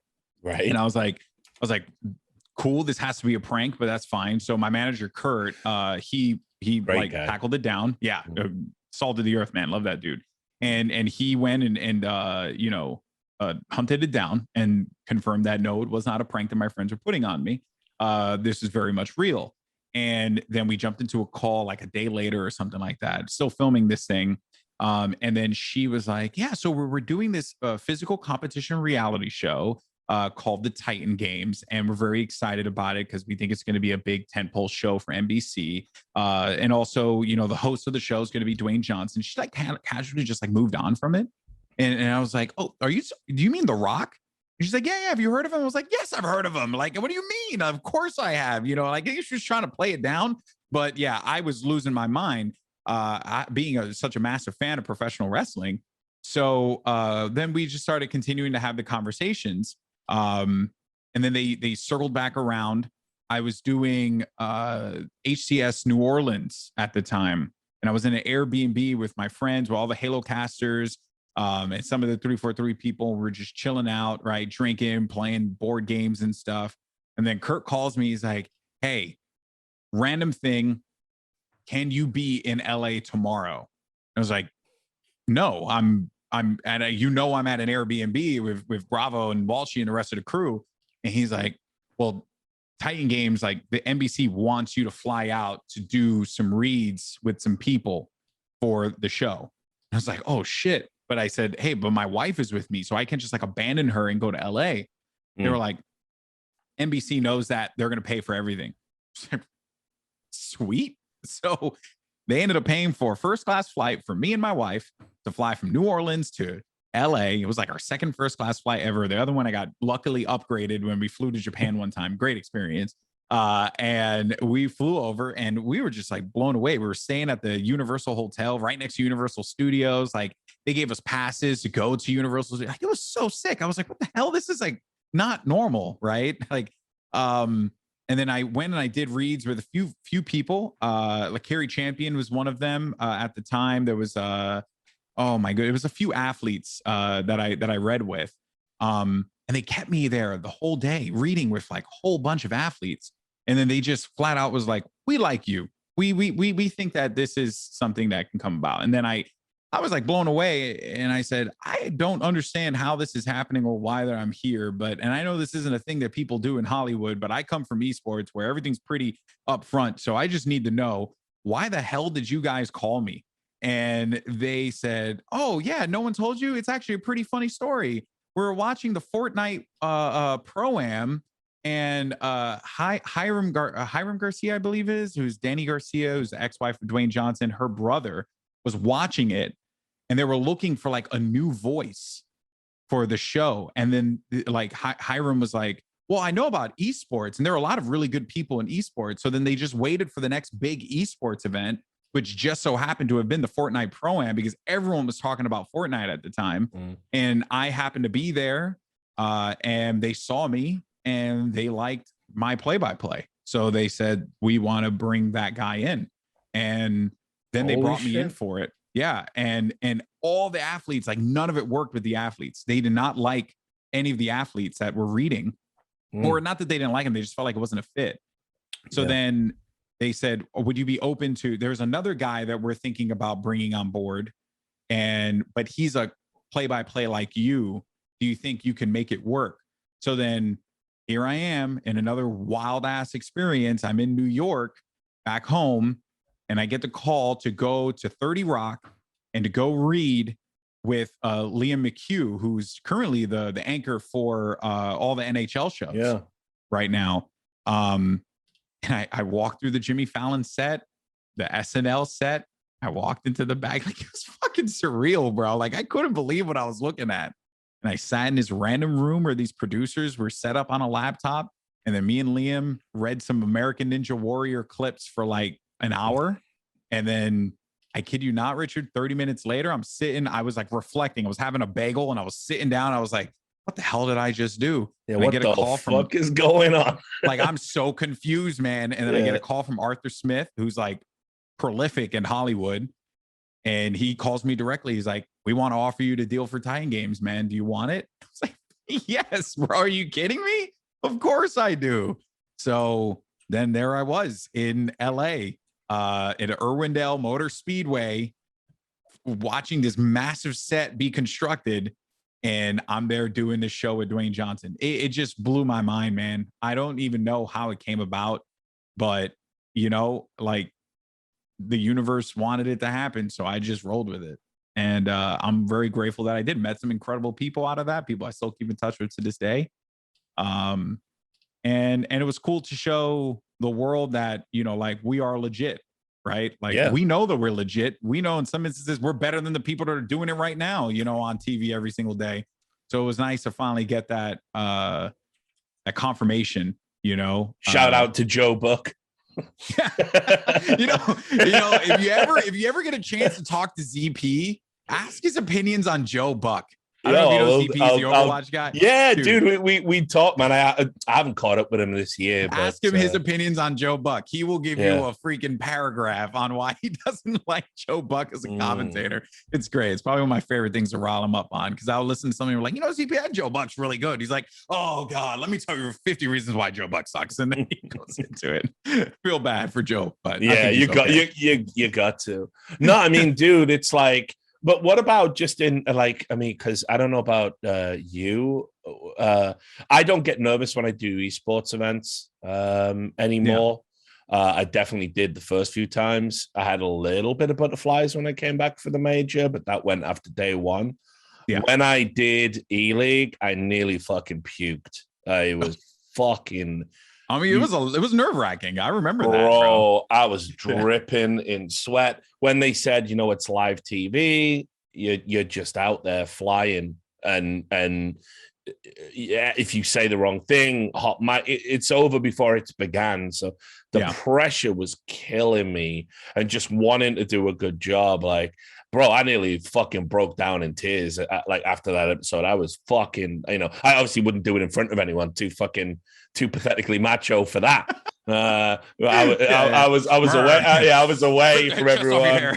I was away from everyone. Like coming, like in a TV show. But I mean, what was it like when you were doing this? I mean, were you in the same spot? Because I was fucking a bag of nerves, man. I was in a similar spot. I was nervous more because it was something so far outside of my element that it just became, it was like, I knew that there was a learning curve that was going to inevitably happen. And I'm glad that I was able to do that with Liam, coming from a sports background. I mean, he taught me so much just in the short time that I was able to work with him.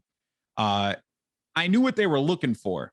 That was the important part. And Arthur Smith made it abundantly clear what he was looking for. And that was the excitement, the noise, the catchphrase my wife makes fun of me all the time with, like, I cannot believe it. Like that stuff. They were looking for those moments. They really wanted to spark what they had with American Ninja Warrior and that crew, right? That commentary team.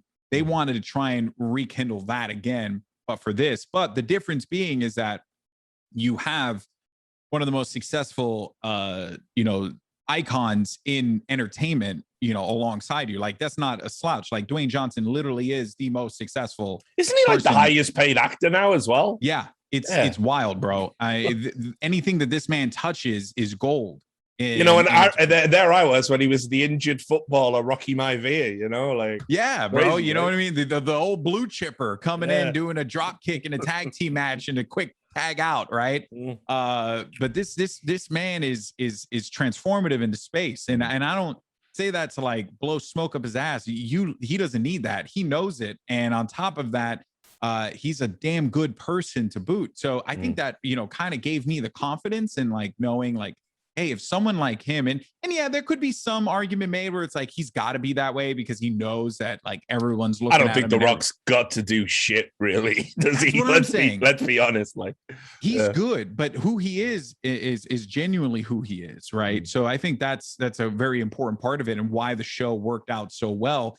But then in season 2, they said, one of the things that has been very successful for The Voice and for a lot of these other shows is that we have an ensemble team that, can joke together, that they seem like they are the show. And he didn't want that. He didn't want us to be afterthoughts. He wanted us to be a part of the show alongside him, which is crazy to think. Like, why the hell would Dwayne Johnson want a guy who commentates freaking Halo and a woman who does sports journalism? Why would he want them to be on the same pillar as he? But that's just the kind of person that he is. So I think that's part of the reason why the show worked out so well, was that they were just telling unique stories. The competition was intense.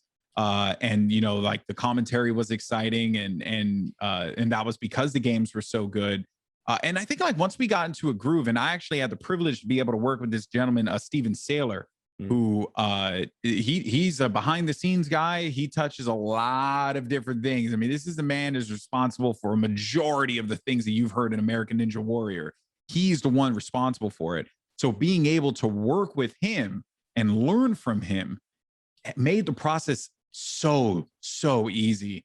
So I think as a result of that and being able to work alongside people who were genuinely interested in elevating you, because that was the environment that $7, Dwayne Johnson's production company, it like fosters, bro. It was unlike anything I'd ever seen. So a lot of those things, I took it and then I brought it over to esports, like little things. Like there was one thing that Arthur Smith taught me. It's bullshit. It's small things, but like, it's so cool. Where he was like, when you do an interview with someone, right? And, you grab a marker here, you got your microphone, right? I was doing this read where we were reading off a teleprompter and, I want to stand there and I want to look presentable, right? So I have the microphone here, right? Right at my chest, waiting for my opportunity to speak. He's like, hey, don't do that. Keep the microphone ready at all times because it looks like you're reading off of a prompter if you know when you're going to come in and raise the microphone to speak. Something I never really thought of. But then I saw like a few friends of mine do it at an event that I did immediately after that, gave them the feedback, and they were like, bro, it feels so much better to just keep the microphone up because like you can jump in whenever. Yeah. Small things, details that like we wouldn't have picked up otherwise. But this is how we learn and grow. And that was just a fun experience, man. Oh, bro. I mean, like shit. We worked that event with Bruce Buffer. You've worked with The Rock, I guess, like to complete pretty much everything, and that's it. You could just the bucket list is done. You'd have to work with Jim Ross, right? Yeah, and I did. No shit. When did that happen? Yeah, I worked AEW. Hang on. Why? Wait. Whoa. Because I commentated AEW. I remember you doing New Japan. No, so I did the CEO event for with New Japan, the first one. Yeah, right. And then I did Fighter Fest with AEW, and I commentated with Excalibur and Jim Ross. Oh my God, why have I not seen that? And then I did All Out, where I commentated the championship. I did the whole show, but I did the Hangman Adam Page, Chris Jericho main event. Right. Yeah. So Holy I did shit. That. So, and that was another crazy ass experience because like Jim Ross and, the advice he gave me is, I want to sit down and listen to his sage advice all day. Yeah, for real. And this guy, he looks at me and says, you want to know what's the number one thing that you can do? Just fucking listen. And I was like, yeah, that makes a lot of sense. I just need to listen to you, and he said, just listen and don't go into business for yourself. And bro, let me tell you, those two things are things I carry with me to this day. And it's something I always did, but I'm glad to know that someone like Jim Ross, who literally has commentated some of the most iconic moments in the history of professional wrestling and some that exist in pop culture forever. Hell in a Cell. Hell in a Cell. By God. One of the greatest calls of all time in actually in any sport, if we're honest about it. Yeah, for real. It's wild. For real. And for him to say something as simple as that, but for it to be so profound was, dude, it was by far one of the best experiences I've ever had. So, dude, this totally went under my radar because, like, the way I structured the podcast, and we just had to cut a bunch of shit about Valorant. I'll get you back for a Valorant special, I guess. Whenever you want. I was going to say, a lot of people, you have this concept of like a lifer. I think people view me and they think, Richard Lewis is a lifer in esports. Real talk. Obviously I've made it publicly known, I'm a little bit disenchanted with where the industry is at right now and kind of like reflecting on my contribution to it and what that can be, if anything, moving forward. And, I'm kicking ideas of retirement around, write a book and go do something else. But, for me, like I always thought, surely your final destination has to be in wrestling because I know you are fucking crazy into that. And I just think you would be such a good fit, because like I said, I saw the New Japan shit and I was so happy for you, man, because it's like, bro, it's fucking New Japan wrestling. You know what I mean? Yeah, so the height of pro wrestling for some. So, I totally agree. Yeah. So, but I mean, to tie it in with that AEW experience you've now had, I mean, the question I literally had written down was, with AEW popping off now, and you've got the Titan games, on your resume. Are you looking at trying to go over there and maybe do something in another field? Yeah, we got close with AEW. I think what it boiled down to was it was a point in my life where, I was seeing a lot of success in esports, and financially speaking, it didn't make a lot of sense to like cut all of that because the pro wrestling schedule is like so intense. Bro, and it still felt like there was like more things for me to do in esports at the time. But this year has been the year where I've been like, yeah, what the hell am I doing next? Like I had a great conversation with a colleague of mine at ACS Raleigh, who works at 343, handles all the behind the scenes stuff. And, he had asked me very bluntly, what do you want to do? Like, what are your goals? And at some point, I had to recognize that like, I'm so fortunate to have been able to do so much that there's really nothing left in esports for me to do. And that's the first time I ever really said that publicly. There's really nothing left for me to do. Because I've, maybe do the international, but would it really matter? Like not to say the international isn't a big event and I shouldn't do it. Like if Valve were to call me tomorrow and say like, hey, would you be interested in doing interviews at the international? I'd be like, hell yeah, bro. I totally would do that. Let me go ahead and just dive into this and really sink my teeth in.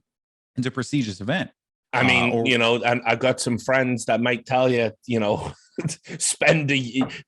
be careful if you don't know Dota for some reason, even though I totally get it. But again, that's another that shit thing was ridiculous. Like, is it really worth going into that? Just like the way is it worth going into League of Legends for me? Like there was a point where I was going to go and do the LEC for a week, kind of like the way the Machine did it. Yeah. And then COVID hit.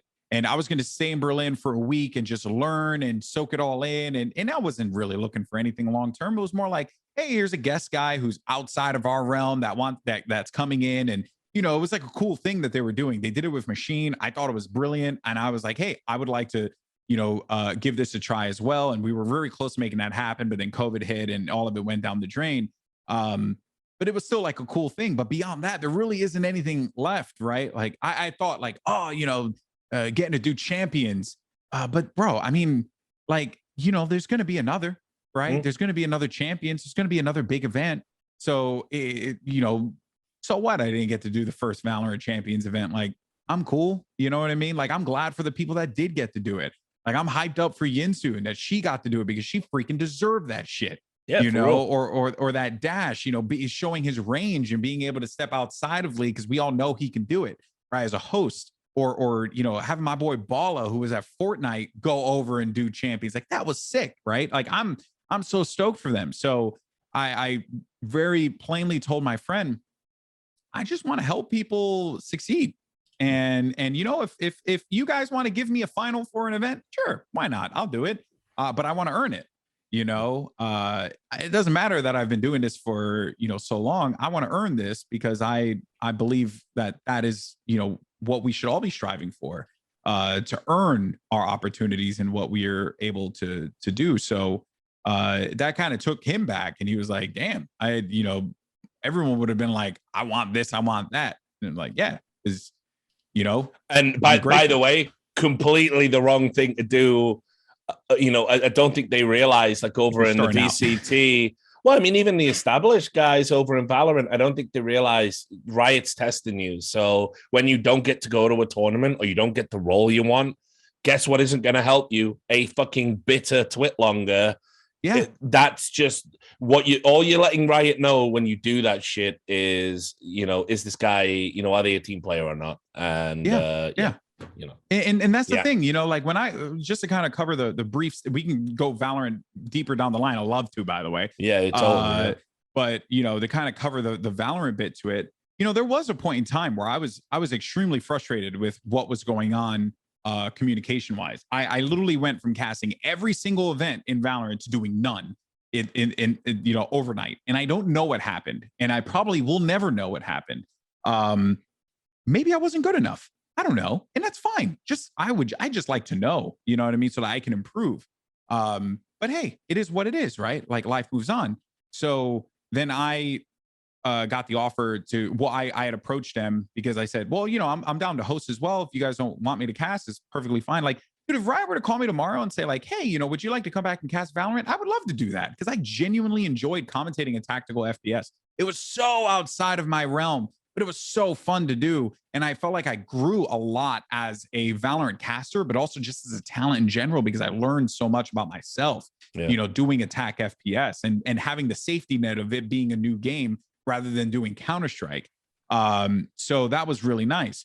But dude, once then they shot me a call for what was it, for VCT Masters 2 and I was, as a host, and I was like, sure, yeah, that sounds really cool. I wake up at 5 a.m. or 4 a.m. every single day and go do the show because they were in Berlin and I was in LA. I was like, hey man, I'm rolling with the punches. LCQ got canceled and there was a bunch of crap going on over there. They needed someone to bail them out. Hey, shoot me a call. I'm totally down to help you guys out, right? And I showed up and did the same thing in the studio again. And like, but that's the thing, like I'm always just down to like support and elevate other people. And I think that people just get really taken aback by that because everyone, just as Jim Ross said, so many people go into business for themselves. Yeah. And I just don't care to do that. So that's maybe that's the reason why I've had success for so long, is because I really do try and put others ahead of me, almost to a fault. And that's not really like, I'm not trying to gloat or look for any like gas and retweets and likes. Like, I don't care. I just want my friends to be set up for success in the future, in a field that I love so much, because it's given me so much. So yeah, without that, I don't know where I'd be right now. So that's why I'm always fine giving it back. I tell everyone, give it back, like the best you can, give it back, like, pay it back rather. Because it goes a long way, man. It means something to people. Yeah, that's kind of where I'm at too now. As an older man, older than you, and looking every bit his age at the moment. Oh, you don't look a day over 20. Are you kidding me, Richard? You look great, you sweetheart. But no, yeah, it's like realistically, sure, your work's your legacy, but also as well, the people you inspire and the people you help and the people and the talent you nurture, that's all part of your legacy too. Yeah, ain't just about what you put up on the screen. So yeah, it really isn't. Like I'm really proud because when I was at Twitch, I had the opportunity to build the talent team for the RLCS, and a lot of those people that I hired, that I scouted, are still there to this day.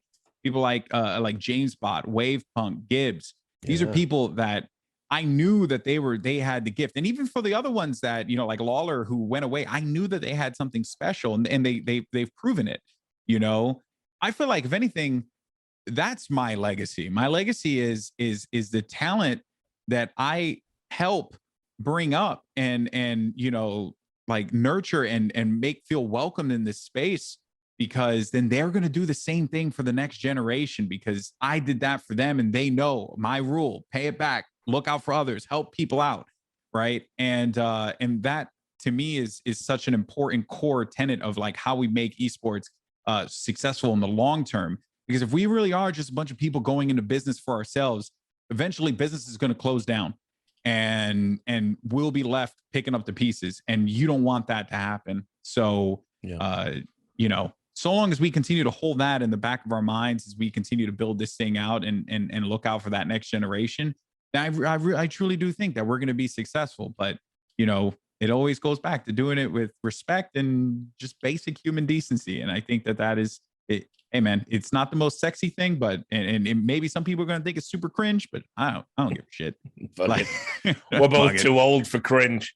The Zoomers, the Zoomers will call us cringe no matter what. Use it right, damn it. Use cringe right. Watch an episode, season 1 of The Office. That's cringe. Okay, that's cringe. True cringe. Yeah. All right, because that's supposed to make you feel uncomfortable. Me saying that, like being nice to people, that's not cringe. That's just normal crap. Yeah. Wholesome. So look, obviously I think that's a good place to put a pin in it.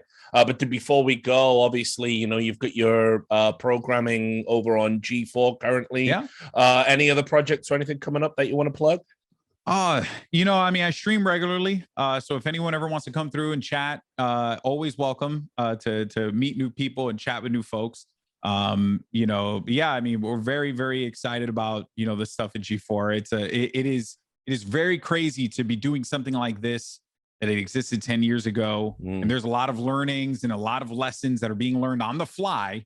And it is a process that's kind of, going to take a bit, but I hope that people check it out. And at the very least, you get to hear Adam Sessler say, 5 out of 5. And that, I think, is worth the price of admission. But yeah, man, it's been a joy to be a part of this, and you already know that I have all the love and respect in the world for you. So I'm just glad we were able to make this happen. We were supposed to do it before and it didn't work out because of emails, and I said, screw it, I just want to talk to you. So I'm just I know, man. It's bro, it's like, because you live in I don't know, we're in a weird world, because I'm in like academia now as well. I'm like an adjunct professor. I do lectures at a university, and I gotta go to that. That'd be good. I'm gonna make those kids so jaded, I bet. But look, it's like it's suddenly a different world, and you've got to think about lots of things, so I totally get that. That's not a big issue at all. I'm glad we got to do it. And certainly, look, same goes, man. I think in many ways you're the best of esports, not just in terms of talent, but I wish I had a little bit more Goldenboy, personality traits inside of me. I guess for whatever reason I don't, but hey, we're all our own people. And then that's fine. I think I think what I've always admired about you in this space is that you've always been the person that I know will speak truth to power.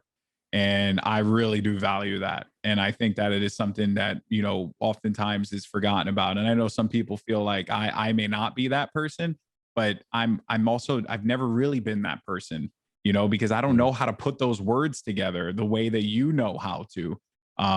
But you inspire me, and I'm sure you inspire many others. So take that, bastard. What a lovely thing to say, and that means the world to me, brother. Look, so we'll wrap it up there. Obviously, I love you very much, and love to your wife. And I even saw, I think I caught your anniversary tweets, which also were in typical wholesome, lovely fashion. Makes me sick. God damn it. So yeah, love to you and yours, and to everyone watching. That is, of course, the great Goldenboy. So much more we could talk about. I'm sure we'll run it back real soon. But make sure you go and support him, help blow up his stream even more than it already is. And enjoy him while you've got him, because one day we're going to wake up into a world of esports and Goldenboy will have ascended. He'll be in a movie. They'll be doing a remake of Bad Boys with him and The Rock. And he'll be gone. Dream. And esports will be worse for it. So love him while he's here. There you are, guys. Thanks so much for tuning in. I don't know when the next episode will be or who it will be with, but it'll be another classic. So make sure you tune in. Until then, take care of yourselves.